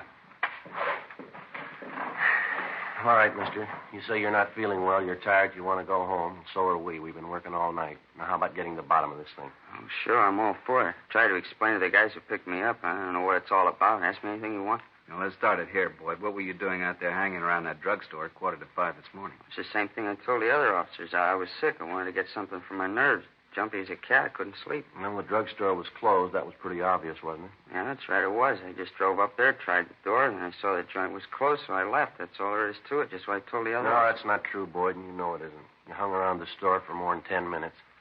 You tried the front door, then you waited a couple of minutes. You went around to the back. You tried to get in back there. You couldn't make it, so you came around front again. You tried to jimmy the front door, didn't you? No, that's not it. You got it all wrong. How about this, Boyd? This your crowbar? Yeah, what about it? Just a car tool used to fix flat tires. Carry it around all the time in the car. You carry it on you? No, not all the time. I just happen to have it, that's all. Now, look, Boyd, that's not going to get it. The officers that picked you up saw you using this bar on the door of that drugstore. I thought you were willing to get down to facts. You were going to square with us. How about it? Sure, I'll square with you. I wanted to get over as much as you do. Just tell me what you want to know. All we want is the truth. This address on your ID, the one you gave us, is that your true address? You're living there now? Yeah, that's right. Check it out if you want. I'm not lying. No reason to lie. We think there is. This address of yours is just about 10 miles away from where you were picked up. Now you tell us how much sense it makes driving 10 miles to a drugstore at 4:30 in the morning. Well, I had to. I was sick. It was the only place open. You're lying and you know it, mister. You had to pass at least 2 all-night drugstores on the way. Why couldn't you stop at one of those? I didn't see any stores open. I was sick. I just kept driving till I spotted a place I thought was open. Looked to me like it was open. A lot of lights in the window. Inside the store, too. I didn't know it was closed, so I tried the door. You usually try doors with a crowbar, Boyd? Oh, look, what are you getting at? You think I was trying to break in that place? Yeah, that's what we think. Well, what for? Well, I want to break in there. I wanted to get something for my nerves, that's all. I wanted to find a drugstore. Why should I break or open a place and just get a bottle of medicine? Huh? We don't think you were looking for medicine, Boyd. Well, then what was it? Well, what do you figure? This is what we figure, mister. You were going in that store to burglarize the safe. The area's the same, the time element's right, so's the type of business. The M.O. matches right down the line. I don't know what you're talking about. 6 safe jobs in the last 2. I don't know what you're talking about. It's the truth. I'm not a burglar. You got me wrong. I never touched a safe in my life. How many times you been arrested, mister? Huh? How many times you been arrested? Well, a couple of times I've been picked up. Nothing serious, though, so help me. It's the truth. I never touched a safe in my whole life. It's not going to do much good lying to us, Boyd. We'll get everything we need from records. Well, I got a record. I ain't denying that, but I'm no burglar. Then what were you doing at 4:45 this morning trying to get in that drugstore if you're not a burglar? I tried to explain to you. I wasn't trying to break in. I needed some medicine, something for my nerves. I thought the place was open. I'm a sick man. I swear on a Bible officer. That's just the way it was. I get it. Yeah, Friday talking. Oh, yeah, Cunningham. Charles Boyd. Yeah, that's right. That's him. What do you got? Uh-huh. All the same. I see. Give me the last 2 arrests. No, the last 2 arrests again. Yeah. May 9th, May 22nd. All right, Cunningham. Yeah, thanks very much. Frank, you got that folder there, those crime reports? Yeah, here you are. What do you have to say? Boyd was in custody May 9th, May 22nd. What was he in on? Narcotics. He's a user. Long record. It's all the same, though. Never been picked up for anything but narcotics. Just about rules him out, huh? 9th and the 22nd. If he was in jail, he couldn't have had anything to do with those last 2 judges. That's about the size of it. You got it straight now, huh? I told you. You thought I was lying, didn't you? I'm no burglar. You know what my record is. I never touched a safe in my life. Just checking it out, Boyd. Sometimes it happens this way. Sure. No hard feelings. I'll take off now and go home. I'm not feeling well at all. I guess it's okay if No, you just sit still, Boyd. You're not going yet. What do you mean? Red tab on your card down at the Record Bureau. Your last arrest, May 22nd, violation State Narcotics Act. You went out on a $1,500 bail. Yeah, that's right. It was all legal. I paid for it. Why didn't you show up for your preliminary hearing? We got a bench warrant for your arrest. Oh, no, they wouldn't do that to me, would they? I was sick in bed. I couldn't make it to court. You just look at me. You can tell, can't you? I ought to be in bed. Yeah, you don't look good at all. Of course I don't. I'm a sick man, really sick. I'll be in a hospital. Well, maybe that's where they'll send you. We continued questioning the suspect, Charles Boyd, who finally admitted that he'd gone to the drugstore early that morning for the purpose of burglarizing the place to obtain narcotics. He told us it was his first attempt at burglary, and further interrogation proved beyond a doubt he had nothing to do with the current wave of safe burglaries. He was booked on the bench warrant, and narcotics detail was notified of his arrest. For all practical purposes, we were right back where we'd started from 2 months before, when the campaign of safe jobs first started. Boyd was just another in a long line of possible suspects who had to be tracked down and checked out. In the final analysis, they meant nothing to the case, but tracking them down and checking them out meant long hours of legwork, days, even weeks, and then more hours spent interrogating them. Boyd typified the possible suspect. He added nothing, but he couldn't be ignored. In the weeks that followed, stakeouts continued in the general area where the safe burglaries had been operating. No further leads. The investigation went on. On June 17th, Frank Smith and I drove out to the San Fernando Valley to check a lead on a possible suspect we'd gotten from one of our informants. The was that the possible suspect, an ex-convict by the name of Mark Chandler, who'd served time for burglary, had apparently come into some money recently. Through the parole office, we located Chandler on a chicken ranch just outside of Van Nuys. Yeah, I've been out here almost 3 months now. Nice life. Pretty hard work, though. Got a few routine questions for you, Mark. Like we told you, we're from burglary detail. I guess you know why we're out here. Yeah, I think I get the idea. I admit there was a time when you wouldn't be very welcome, but right now it's different. Anything I can do to help, it's all right, fellas. We're going to lay it right on the table for you, Mark. You own this place, do you? Yeah, that's right. Me and my brother. Where'd the money come from? My brother. He set the whole thing up. You say you and your brother. Whose money bought the place, Mark? Well, my brother made the down payment. You can check on it. The whole deal went through escrow right down here at the local bank. What's the deal, anyway? Didn't you check with my parole officer? Yeah, we checked with Galloway. He told us you were still on active parole. You were running a chicken ranch. Didn't say it was for your brother, though. Well, I thought I filled him in on it. I didn't have enough cash to swing the deal. My brother put up most of the dough. I only had $800. Uh-huh. That's your car back there in the driveway, Mark? No, it's my brother's. Nice one, huh? Yeah. I got permission from the parole officer to drive. Say, would you mind walking back with me to the Brooder Shack? I got a new batch of Rhode Islands in this morning. Day-old chicks. Got to be sure the heat's right. Yeah, all right. There's a lot of work around a place like this. I just built those pens there. Uh-huh. They're nice. Good-looking flock of chicks there, wouldn't you say? 4 weeks old. Those are barred rocks. Notice how they're starting to feather out already, getting nice and heavy? Make wonderful fryers, you know. Oh, that's all? Oh, yeah.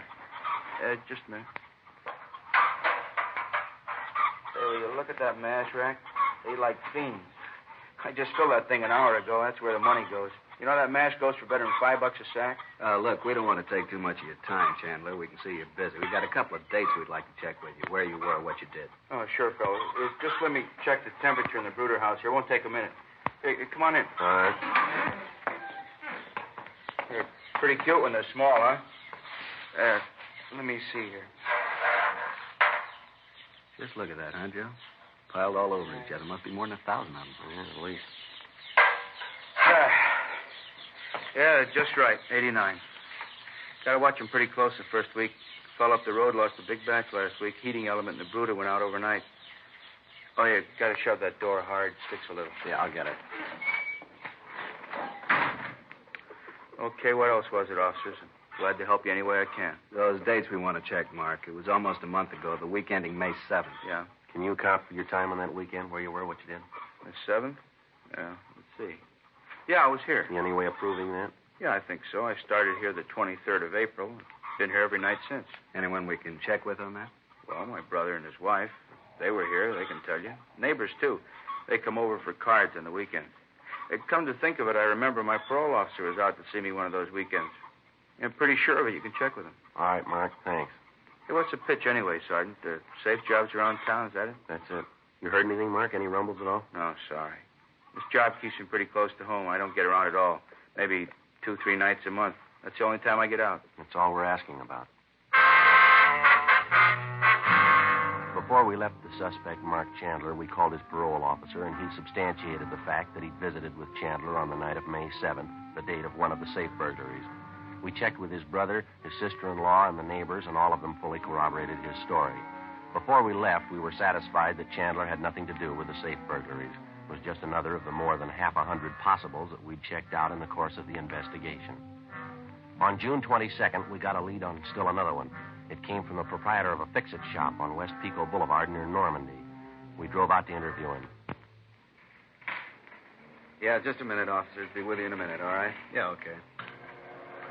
Have to get these keys made. The lady will be back soon. Says she needs them. What time you got, Frank? 10 to 12. Getting hungry? Well, I didn't have much breakfast. How about dropping by Felipe's, all right? Suits me. I could use a good French dip sandwich. Haven't been down there for a while. Yeah. All right, officer. Sorry to keep you waiting. I had to get the keys done. I promised the woman. That's all right, Mr. Van Owen. Well, what was it you wanted to see us about? Well, I don't know, to tell the truth.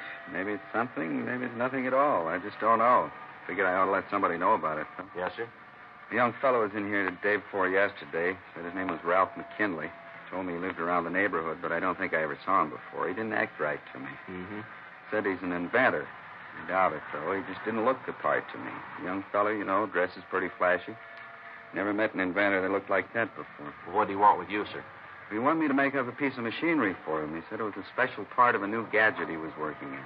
He brought in his own drawing of the thing. I got it down here someplace. Well, what did the young fellow look like? Would you remember that? Oh, typical pool room cowboy, I guess. About 29, 30 years old. Thin side, tall. Got a lot of gray hair for a young fella. Hair was almost gray. Here's the drawing. This is what he wants me to make up for him.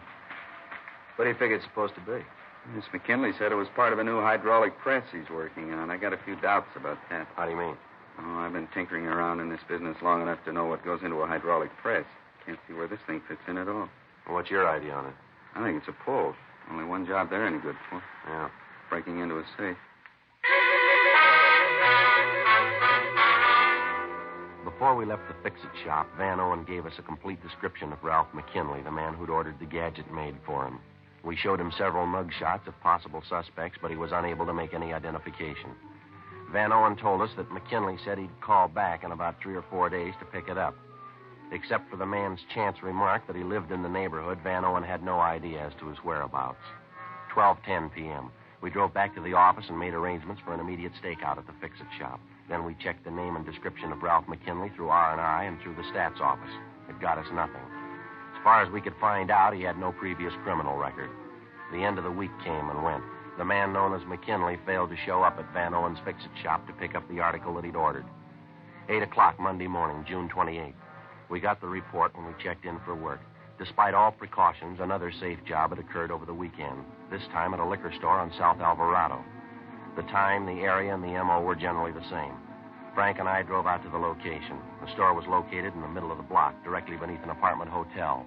2 of the rooms on the second floor of the hotel were situated above the liquor store. In one of these rooms, a hole had been ripped in the floor, a hole large enough to allow a man to pass through it and gain access to the liquor store directly beneath. After we checked over the room, we put in a call for Ray Pinker and the crime lab crew. Then we went downstairs to interview the manager of the hotel, Clyde Winters.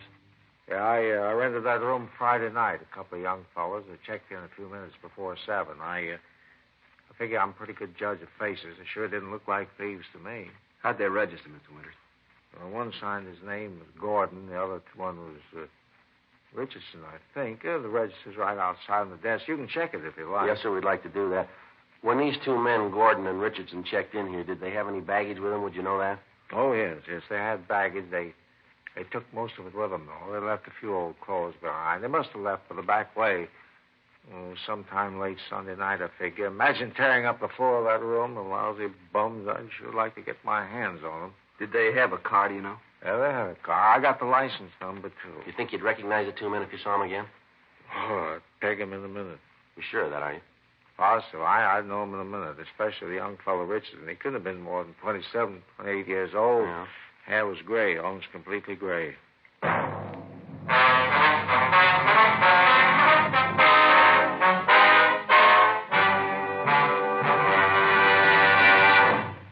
You are listening to Dragnet, authentic stories of your police force in action. To show our confidence in Fatima, we make this money-back guarantee. Buy a pack of Fatimas. Enjoy Fatima quality, extra mildness, and superbly blended tobaccos. If you're not convinced Fatima is better than the king-size cigarette you're now smoking, just return the pack and the unsmoked Fatimas by August 1st, 1952, for your money back plus postage. Fatima, Box 37, New York 1. Prove Fatima quality yourself. Compare Fatima with any other king-size cigarette. 1. Fatima's length filters the smoke 85 millimeters for your protection. 2. Fatima's length cools the smoke for your protection. 3. Fatima's length gives you those extra puffs, 21% longer than standard cigarette size. Fatima gives you more for your money. And in king-size Fatima, you get an extra mild and soothing smoke, plus the added protection of Fatima quality. Ask your dealer for Fatima in the bright sunny yellow pack. Best of all, king-size cigarettes.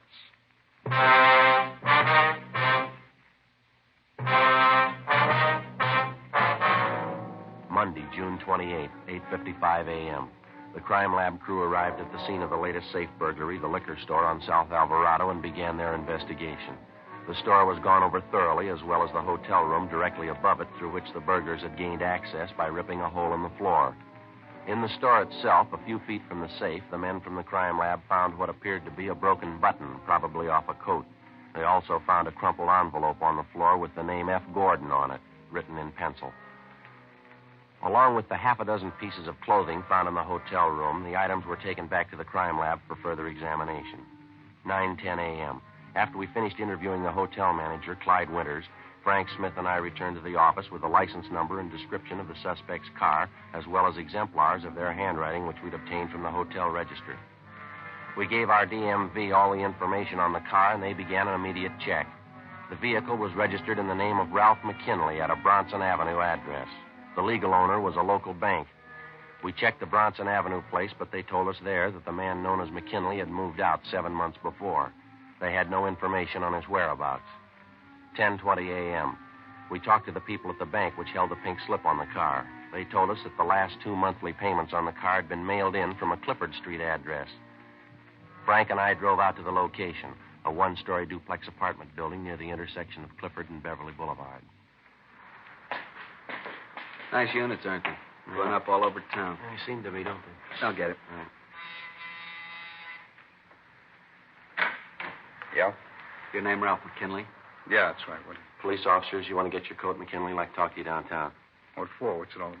Anybody else living here with you? No, just myself. Look, you mind telling me what this is all about? Got a few questions we'd like to ask you. Won't take long. I can't go with you now. I got a business appointment, half an hour. I've been out of town the last couple of months. I'm due back on the job today. That's so? Yeah, I just can't spare the time. Appointments all day long. I got a whole flock of business I have to clear up. Well, that makes us even. Come on, let's go.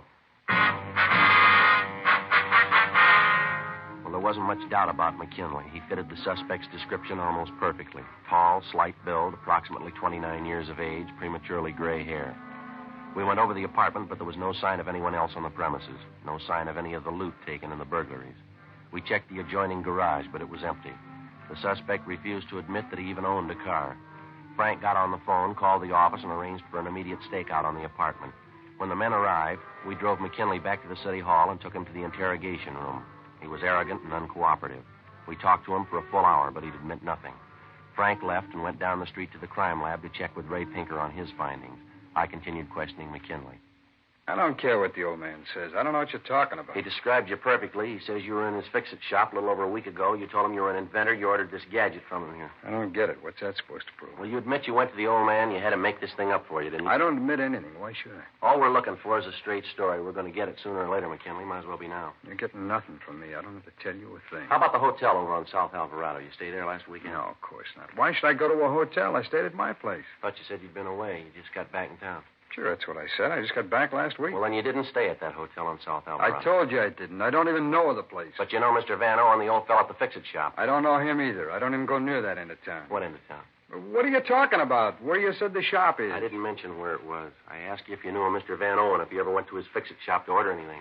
Look, what are you lying for? What's the angle? No angle, McKinley. I told you I like to have a straight story, that's all. Well, you got it, mister. You heard everything I have to say. I don't know any old man. I don't know anything about that hotel. Friday talking. Yeah, Don. How'd it go? Uh-huh. I see. Yeah, we'll pick it up. No, we'll pick it up. Right. Thanks a lot. You don't lie very good, McKinley. Now, what are you talking about? That was our handwriting man. He just finished checking those exemplars of your handwriting we got from you. He compared them to a signature in the register at the hotel on South Alvarado. I already told you. I don't know the place. Young fellow by the name of Richardson checked in there Friday night about 7 o'clock. He signed the register. The signature's in your handwriting, McKinley. Yeah, sure. That's right. I don't know the place. I never been there. Now, look, you're going to have to do better than that, fella. The hotel manager's on his way down here now to identify you. So's Mr. Van Owen from that fix-it shop. Maybe you better piece together a new story, huh? You got my story, cop. I was out of town. You can't prove I wasn't. All right, McKinley, any way you want it. Joe? All right, how'd it go? Pretty good. Ray Pinker finished checking that stuff at the crime lab. Here's a report on it. Thank you. Just about sews it up, no doubt about it. Yeah, you're right. All right, what is it this time? More of your phony charges? I want out of here. Can't be done, McKinley. Report on the clothes found in that hotel room. They're not my clothes. I wasn't even in the place. I'd say you were. Cleaning tags on a pair of trousers, one of the coats. Traced them through the dry cleaners to you. It's a lie. I told you I wasn't in the place. All right, there's something else here, fella. They ran tests on all the clothes they found in your room. They found particles of fire clay from the safe that you broke into down below in the liquor store. Your coat, your trousers, they were covered with the stuff. Save your breath, will you? I'm not And when you ripped up the floor of that hotel room, you picked up something else on the clothes. Particles of floor varnish. Small bits of wood, they all tie in. You through? No, not quite. A piece of broken coat button we picked up a couple of feet from the safe. They matched it up with one of the buttons on your coat, a broken one. The pieces fit perfectly. Kinley, how about it? You've got my story. No, you got a lot to explain. I'll take my chances. What's the pitch, McKinley? You know you got to come up with a story. It might as well be now. There's no story to it. I was out of town. I told you that. Why don't you get off it, mister? It's not going to take much to make a liar out of you. You know that, don't you? Oh, look, why don't you get off my back, the two of you? I told you everything I'm going to tell you. Sit down, McKinley. I'm getting out of here. Sit down. All right. Go ahead. I can wait it out as long as you can. I doubt that. I'll get it. All right. Smith speaking. How's it? Oh, yeah, Jim. What is it? That right. When? Mm-hmm. Fine. Yeah. Thanks. Piece of news for you, McKinley. Yeah? Your partner came back to your place a few minutes ago. Our men picked him up. They're bringing him in now. That is news to me. I don't have any partner. I'm in business for myself. That's what your partner figures. Tell me he claims you got all the money. He thinks you were trying to run out on him. Oh, what money? Look, I showed you my wallet. You know how much I got. Now, we're going to ask you just once more. You got it. There's nothing else to say. All right, Frank. Yeah, let's book him in. According to Rogers, his partner's willing to talk. We'll get the story from him. All right, McKinley, let's go. What do you mean, go where? Main jail. We're booking you in. Come on, let's go. Go ahead. Yeah. Come on.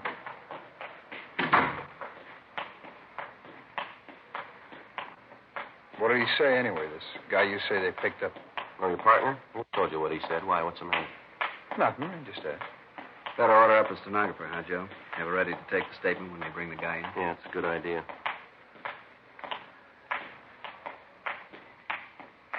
Sergeant? Yeah. Let's go back, I'll tell you.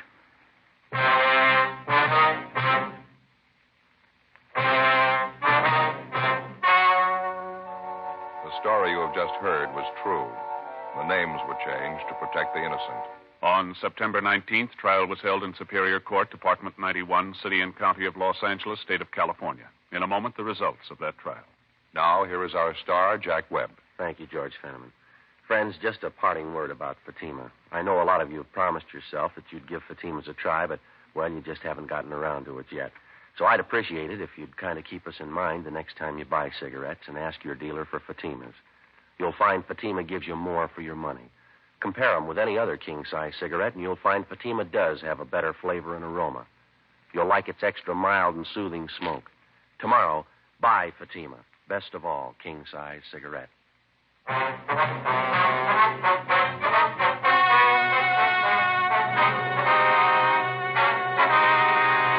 Ralph Arthur McKinley and his accomplice, John Warren Hatfield, were tried and convicted on 6 counts of second-degree burglary. They received sentences as prescribed by law. Second-degree burglary is punishable by imprisonment in the county jail for not more than 1 year, or by imprisonment in the state penitentiary for not less than 1 nor more than 15 years.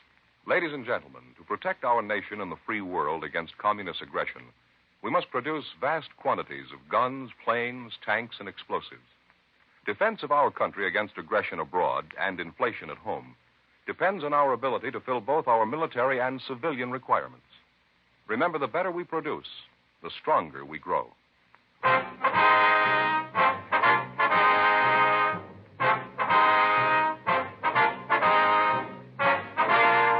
You have just heard Dragnet, a series of authentic cases from official files. Technical advice comes from the Office of Chief of Police W.H. Parker, Los Angeles Police Department. Technical advisors Captain Jack Donahoe, Sergeant Marty Wynn, Sergeant Vance Brasher. Heard tonight were Harry Bartell, Stacey Harris, Jack Crucian. Script by Jim Moser. Music by Walter Schumann. Hal Gibney speaking. Fatima Cigarettes, best of all king-size cigarettes, has brought you Dragnet, transcribed from Los Angeles.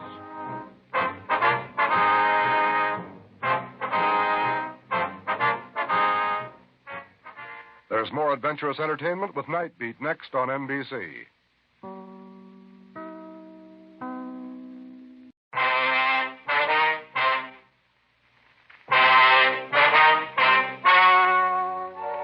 The story you are about to hear is true. The names have been changed to protect the innocent. Fatima Cigarettes, best of all king-size cigarettes, brings you Dragnet on both radio and television.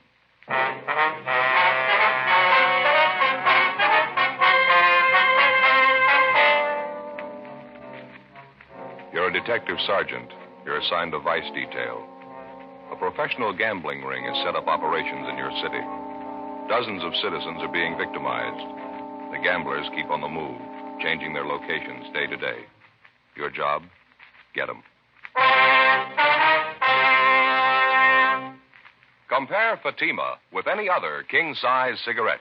Yes, compare Fatima with any other king-size cigarette. 1. Fatima's length filters the smoke 85 millimeters for your protection. 2. Fatima's length cools the smoke for your protection. 3.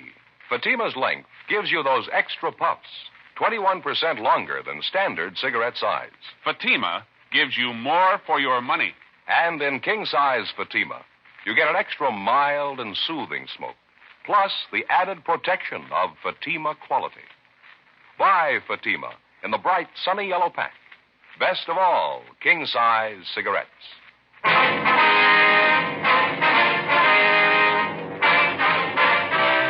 Dragnet, the documented drama of an actual crime. For the next 30 minutes, in cooperation with the Los Angeles Police Department, you will travel step by step on the side of the law through an actual case transcribed from official police files. From beginning to end, from crime to punishment, Dragnet is the story of your police force in action.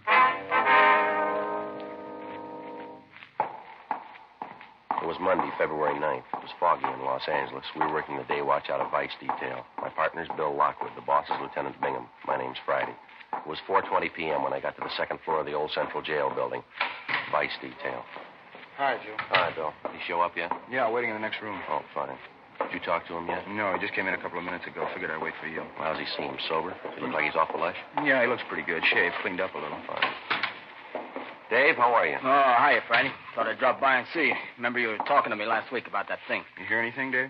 Yeah, I think I might have something for you. I think it's what you're looking for. Tried to get you on the phone last night. You weren't in. Well, you should have left a message. Oh, I didn't want to do that. You know how it is. Guess I shouldn't even be coming up here like this. You got some kind of a permanent address, Dave? Phone number? Someplace we can contact you? No, I'm still floating around a little. Mm-hmm. Now, about this thing we were talking about, what'd you hear? I picked up a little chatter. I think it's what you want. Say, you fellas had your coffee. I haven't had mine. What do you say? Okay, how about the place down at the corner? Fine with me. All right, you want to check us out, Bill? Tell him we'll be back in about 10 minutes. Yeah, fine. Thank you. All right, Dave, we can go out this way. Okay. You're looking pretty good, Friday. World treating you okay? Well, I can't complain, I guess. Go ahead. Thank you. Guess we better wait for your partner, huh? What's his name? Lockwood. Oh, yeah, sure.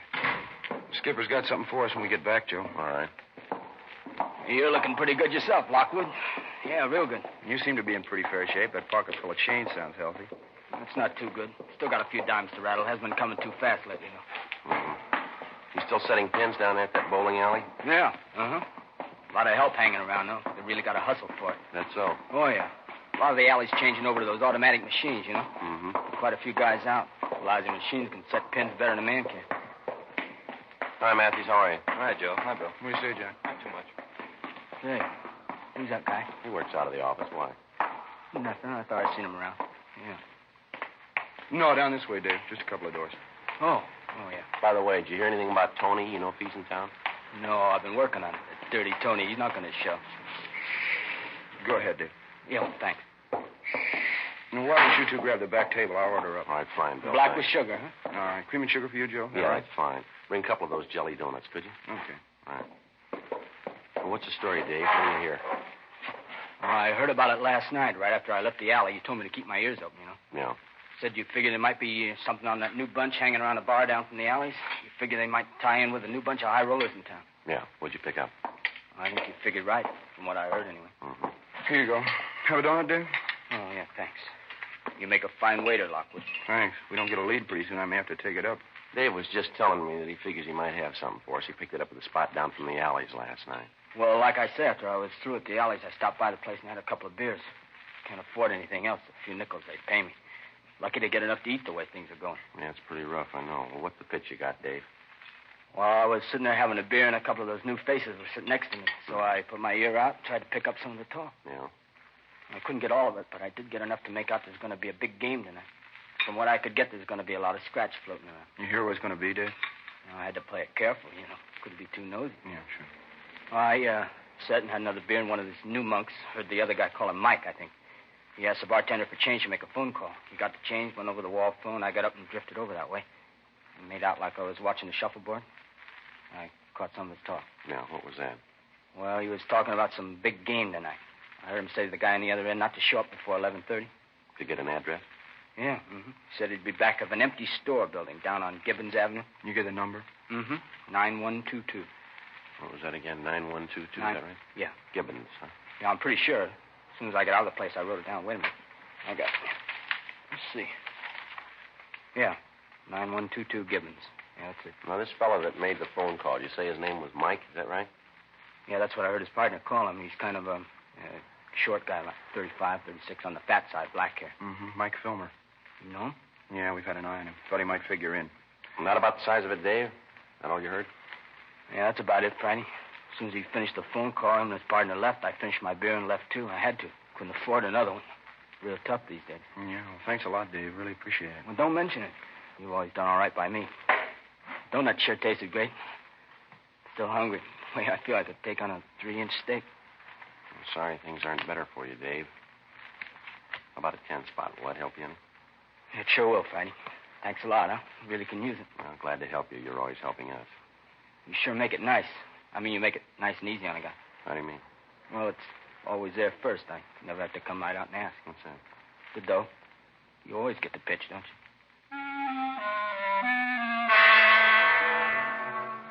Almost a month before, we had begun receiving complaints about a newly established gambling ring which had set up operations in the city. After the first few complaints, we succeeded in identifying some of the men involved in the ring and also some of the places they frequented. The nature of most of the complaints against them was such that we knew we were dealing with a well-organized criminal element. Even if a player happened to win at one of the games, after he left the location, he was beaten and robbed. Despite the fact that we had some of the suspects identified, we still lacked sufficient evidence to prosecute them successfully. The various victims either would not or could not identify the suspects. We knew the gang was running 3 or 4 games a week, each one of them at a different location, each one of them at a different time. In the trade, that's known as a floating game. After we left our informant, Dave Carter, we headed back to the office and briefed Lieutenant Bingham. That afternoon, we checked the address on Gibbons Avenue and found it to be a vacant store building with a for rent sign in the window. There was an entrance in front and one in the rear, windows along both sides of the building, and a plasterboard partition dividing the inside of the store into 2 parts. The place was deserted. At 10 o'clock that night, Bill Lockwood and I staked out in our car down the street from the store. Sergeant Fred Taylor and Jack Matthews were staked out in their car from another point of observation. We were in constant touch with each other by 3-way radio. 10:30, 11 p.m., 11:30. 1K87 to 1K80, come in. 1K80 to 1K87, go ahead. Joe, did you notice the lights come on in the back of the store a minute ago? Yeah, 2 men. They went in the back way, parked their car just down the street from us here. Did you see anything else? The car just pulled up down the street from us. 2 men getting out, heading for the store. Joe, just a minute. Yeah, they're going that way. Yeah, I see them. They're going around the back, Joe. Looks like it's going to pay off. Let's sit on it a while. KMA 367. We waited. 11:45. A blue pickup truck pulled up and stopped a short way from the front entrance to the store. We saw 2 men get out and go around to the back of the truck and unload half a dozen large boxes, which they carried around to the rear entrance of the place. One of the men came back, got in the cab of the truck, and sat there. Midnight, 12:15 a.m. Over a period of half an hour, we watched 18 persons arrive from different directions and enter the store from the rear. 12:30, 1 a.m. There were no new arrivals. We waited. 1K87 to 1K80, come in. 1K80 to 1K87, go ahead. Not much activity down here, Joe. Looks like it's pretty well set. What do you think? Yeah, I think we might as well hit it. Same way we laid it out, huh, Fred? We'll wait until Matthews picks up the lookout, the man sitting in the truck. Right, Joe. Jack, you want to go ahead and grab and go wait. He's on his way, Joe. Okay, as soon as he picks him up, we meet in front of the place. Bill and I'll take the front. You cover the back. You got that? Okay, Joe. Oh, hold on a minute, will you? Yeah, Jack got him. Bring him back to the car. Okay, let's go. KMA 367. You got the car keys, Bill? Yeah, let's go. All right. You figure that's the best way, Joe, too, is going in the front? Well, it's probably where the rush is going to be. When Fred goes through the back, they're sure to start for the front. Okay, Joe? Yeah. Jack's got the lookout in our car. He'll wait for us. Right. Now, what do you think about this, Fred? You go around and hit the back door. As soon as they hear you inside, they'll probably start for the front. We'll take care of them there. It's a good idea. Give me half a minute to get back there, huh? Right. Watch yourself. All right, Joe. Let's go.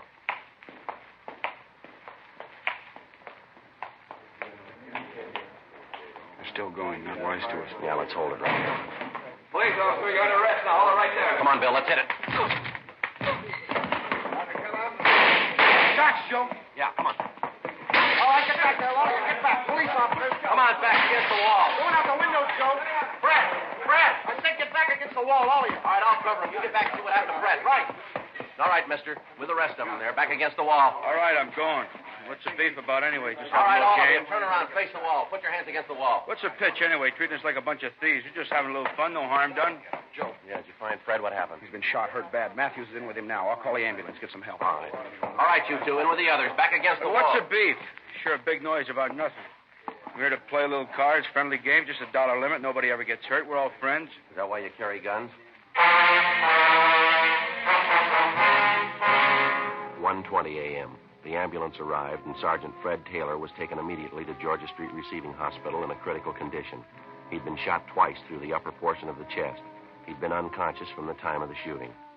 Who the assailant was, we had no idea.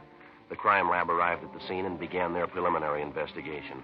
Meantime, homicide officers had arrived, and all units in the area were assisting in the investigation, making a house-to-house canvass and checking all backyards, alleys, and unoccupied buildings for possible suspects in hiding. Out of the total number of men present in the store at the time of the shooting, Bill and I had been able to detain 9 of them. The remainder had either scrambled out side windows or the rear door and then apparently made their way over back fences. The 9 we did get were taken downtown for interrogation. All of them had been searched, but no weapons had been found. Bill Lockwood and I remained at the scene assisting the homicide officers. 2:05 a.m. An additional 4 men who'd been present at the gambling game that night were picked up in the area, transported downtown, and held along with the other 9 at homicide detail. 2:20 a.m. Bill and I were called downtown to assist in the questioning. We got nowhere with the first 3 suspects. It was the same with the 4th. You expect us to believe that, Mike? Well, it's the truth. I don't know anything about it. Now, look, Mike, let's put it on the table, huh? We listened to your line of chatter down at the store when we made the pinch. We heard it all. Now, let's get on to facts. I told you everything I know, no different than the other guys you picked up. I heard there was going to be a game tonight, so I came down. Who'd you come down with? How'd you get there? I drove, came by myself. Where'd you park your car? About 2 blocks away, a little alley there. By a gas station. You're a liar, mister, and you know it. Well, it's the truth, so help me. If I knew there was going to be trouble, I wouldn't even have showed up. I play a few cards, sure. I don't go in for heavy stuff, though. I haven't got anything to do with the game. You're a liar. You can't say that. Now, you show me where I've lied to you. Tell me. We were staked out on that place tonight, Mike. It was a little past 11:45. You drove up in a blue pickup truck. Another man was with you. You were driving. Oh, no, you got it wrong. No, we haven't got it wrong. You parked that truck about 10 yards down the street from the front of the store. You got out first. The other man followed you. You unloaded 6 large cartons from the truck. Some of the equipment we found on the store. You took it around back and into the rear door, didn't you? You got it wrong. It wasn't me. It couldn't have been me. Come off it, Mike. The man you were with, we've got him down the hall. The other officers have talked to him. He gave him the straight story. But I didn't come with any other guy. Now, will you listen to me? I knew some of them there. I'll admit that. I came by myself. Now, you listen to me, mister. You get this through your head. Get it once and for all. This isn't a gambling beef anymore. Somebody's been shot. He's been hurt bad. Well, that's not my fault. I didn't shoot him. I don't know anything about it. You know more than you're telling. You lied about coming there in that truck. We saw you. Something else. The truck's been checked out. It's registered in your name. Now, you come up with an answer for that one fast. Well, I don't get it. Maybe my truck is down there. If it is, I don't know how it got there. You're in a jam, Mike. This isn't any misdemeanor rap. I think the sooner you realize that, the better it's going to be Look, for you. You don't have to tell me it's serious. I know that. Now, what do you want from me anyway? You know what we want. You know the answers, and we want them. You're part of that gambling setup. We know that. We know who was there tonight, everybody. We want the names of every one of them. Now, either you got the answer to that shooting or somebody in that crowd has. We're going to get the answer, Mike. Don't make any mistake about it. We're going to get it. Now, what do I have to say to convince you you're talking to the wrong guy? Not according to the man they got down the hall, the one in the pickup truck with you. He gave us the whole story. You hired him to help you tonight. You were going to pay him $20. He helped you haul the equipment to the store, and he was supposed to be the lookout at the front door. It ties in all the way. How about it? All right. Now, you've been calling people liars, huh? Well, he's the liar. The whole lousy story is nothing but a lie. All right, keep quiet. Friday talking. Oh, yes, sir. Oh, all right. Yeah. Okay, thank you. Now, you listen, Mike. Here's a piece of advice. You make up your mind. Now, how do you mean make up my mind? I'm trying to cooperate. You don't believe me. I'm trying to help you out every way I can. I'm only too glad to give you a hand. I know you got a tough job. You got my sympathy. Now, don't you worry about us, mister. From here in, start worrying about yourself. You're going to do a lot of it. I don't know what you're talking about. That policeman, he just died.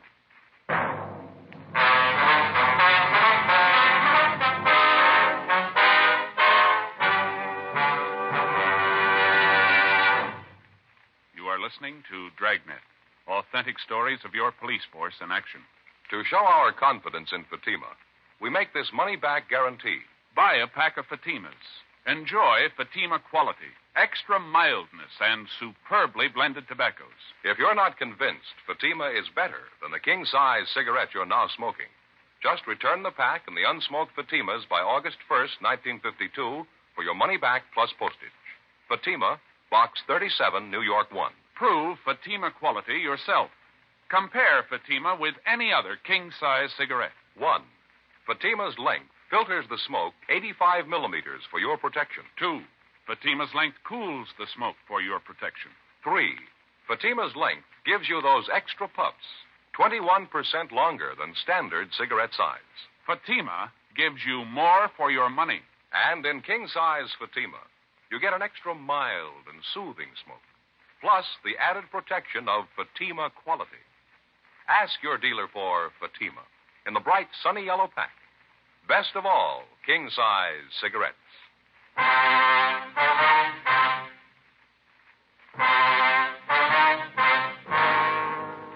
Tuesday, February 10th, 5:30 a.m.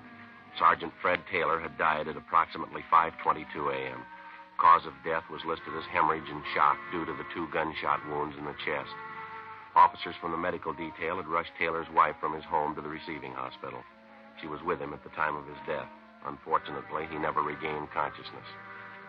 5:45 a.m. While the investigation went on at the scene of the murder, Bill Lockwood and I continued our interrogation of the suspect, Mike Filmer. Another hour of questioning, and he still refused to tell us anything.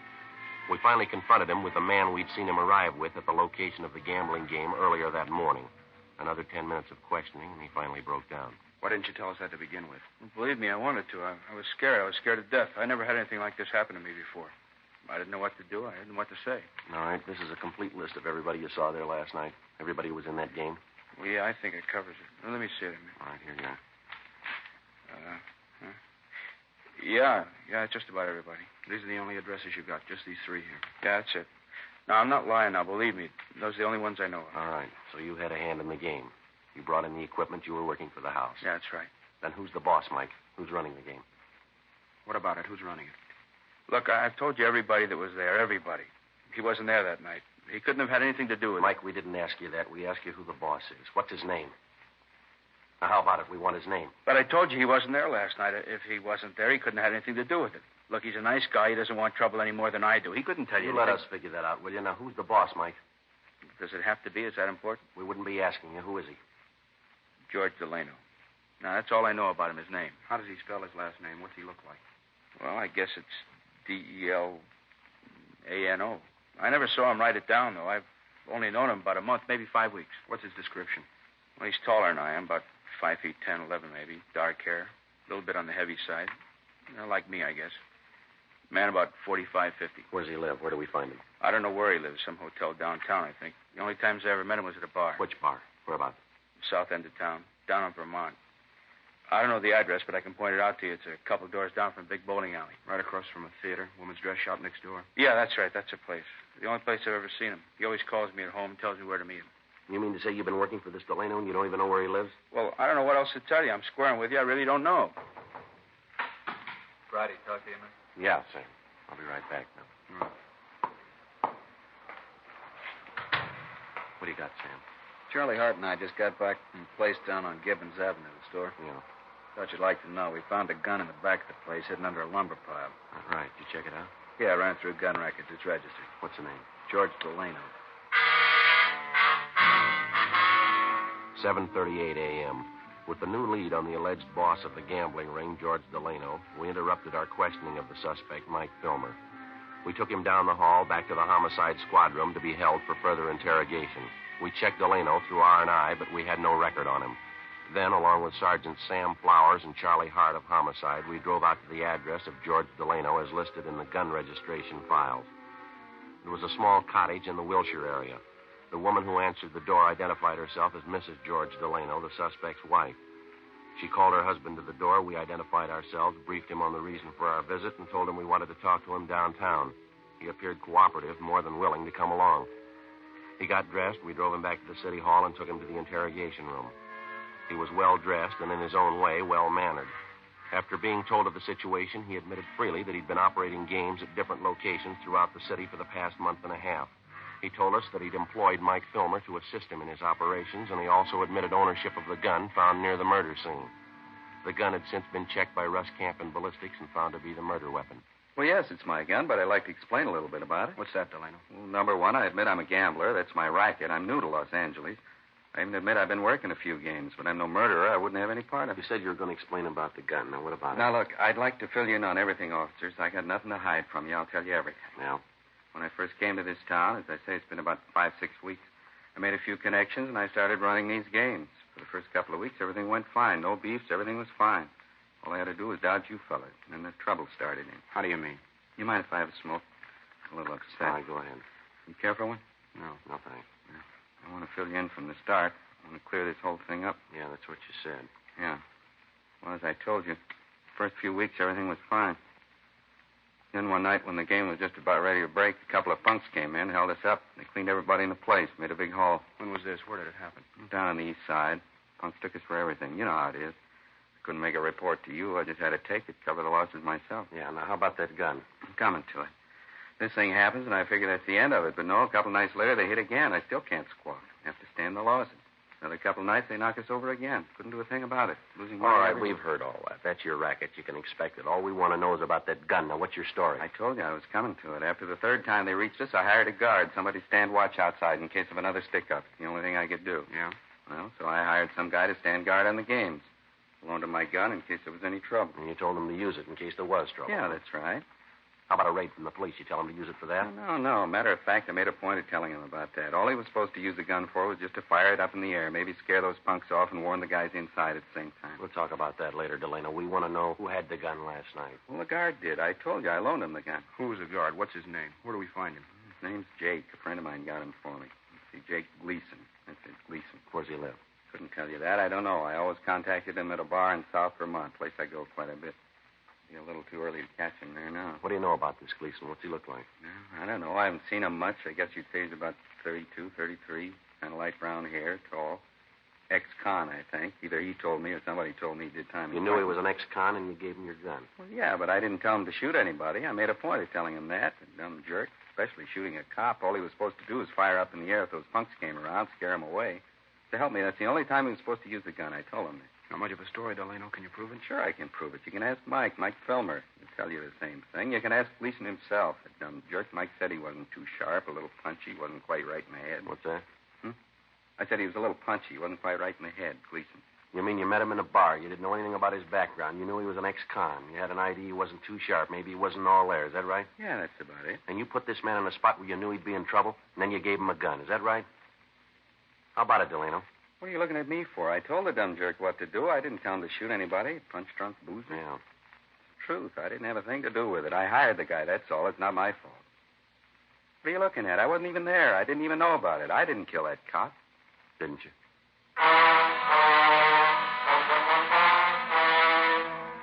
9:23 a.m. We continued questioning George Delano. He told us that he'd instructed Jake Gleason, the ex-convict, to stand guard at the rear of the store where the gambling games were held. He insisted that his instructions to Gleason were that if he had to fire the gun at all, he was to fire it in the air, and then only as a warning signal in case of robbery attempt. Delano was detained by homicide officers pending further investigation. We checked the name and description of Jake Gleason through R&I and found his record and mug shot. We showed the mug to Delano, and he identified it. Gleason's record showed him to be on active parole. 10:30 a.m., we contacted the parole office. They gave us his address, and Bill and I checked it out, a second-rate hotel on South Flower Street. The manager told us Gleason had left the hotel about 7:45 that morning and that he was not expected back until after 6 o'clock that night. He also told us there was a chance we might locate him in one of the bars around the neighborhood. 10:45, we started making the rounds of the bars in the immediate vicinity. The third place we stopped at was practically deserted. The jukebox at the back of the place was turned up to full volume. There was a smell of disinfectant, whiskey, and stale perfume. There was one customer drinking at the far end of the bar. It was Gleason. Stand up, Gleason. Police officers. All right.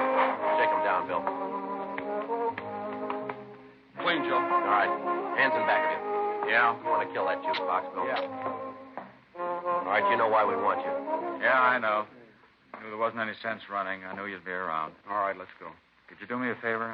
Wait a minute, just a minute. Yeah? Just like to tell you I didn't mean it. I guess it's my own fault. I shot him. I shouldn't have had the gun, shouldn't have taken the job. I shot him. I didn't mean it. All right, come on. There ought to be a way, don't you think? There really ought to be a way. What's that? I didn't mean it. No reason to kill him. I didn't even know him. I just keep thinking there's only a way if I could take it back again, you know? Yeah, we know. If I could go back and change it, make it all different. Right from the beginning, I wouldn't even look at a gun. I'd change everything. You bet I would. I wouldn't even look at a gun. If I only had the chance, you know? Second chance. There ought to be a way, second chance. You started with a gun, Jake. Yeah? You never had a first one.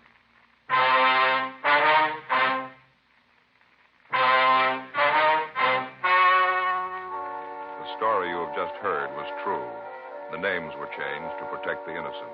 On May 22nd, trial was held in Superior Court, Department 88, City and County of Los Angeles, State of California. In a moment, the results of that trial. And now, here is our star, Jack Webb. Thank you, George Fenneman.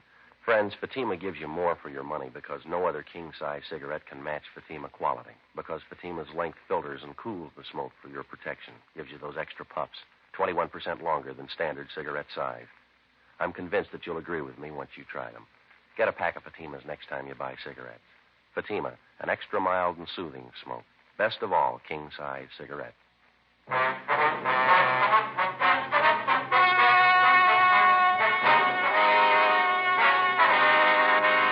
Jacob Allen Gleason was tried and convicted of murder in the first degree and was sentenced to a life term in the state penitentiary. George Delano, Mike Filmer, and all other principals were found guilty of violating the municipal code 43.01, gambling, and received sentences as prescribed by law. George Delano and Mike Filmer were sentenced to 6-month terms in the county jail. Others received proportionate sentences.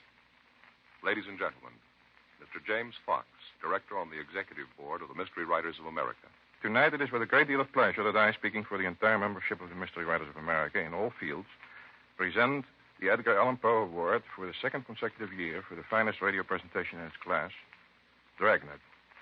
To you, Jack Webb, and your fine group of technicians responsible for the overall production of Dragnet, we present this statuette of one of the immortals in the field of mystery, Edgar Allan Poe. Thank you very much, Mr. Fox, and thanks also to the membership of the Mystery Writers of America. And standing by to receive his award, also for the second consecutive year, as the outstanding radio writer in his field, and for the consistent job he does on Dragnet, Jim Moser. Here is your statuette. Thank you very much, Mr. Fox. Ladies and gentlemen, it's seldom indeed when the writer of any radio show receives his just and due acclaim. It's with the greatest of pleasure that we accept the Edgar Allan Poe Awards, as it is primarily a writer's award. All of us who have had a hand in bringing Dragnet into your homes each week are proud of our writer, Jim Moser. For as anyone in radio will readily go on record by saying and knowing that you're only as good as the script you read. So it's with deep gratitude that we receive the MWA Award, which best illustrates and confirms the high opinion which we all hold of our writer, Jim Moser. Thank you, Jack, and I'd like to express my special appreciation to our technical advisors from the Los Angeles Police Department, without whom none of this would be possible.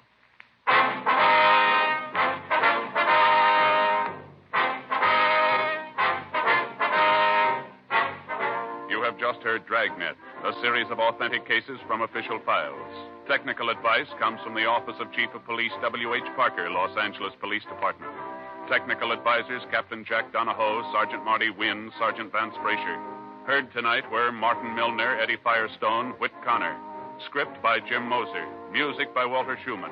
Hal Gibney speaking. Fatima Cigarettes, best of all king-size cigarettes, has brought you Dragnet, transcribed from Los Angeles. Now it's Counter Spy on NBC.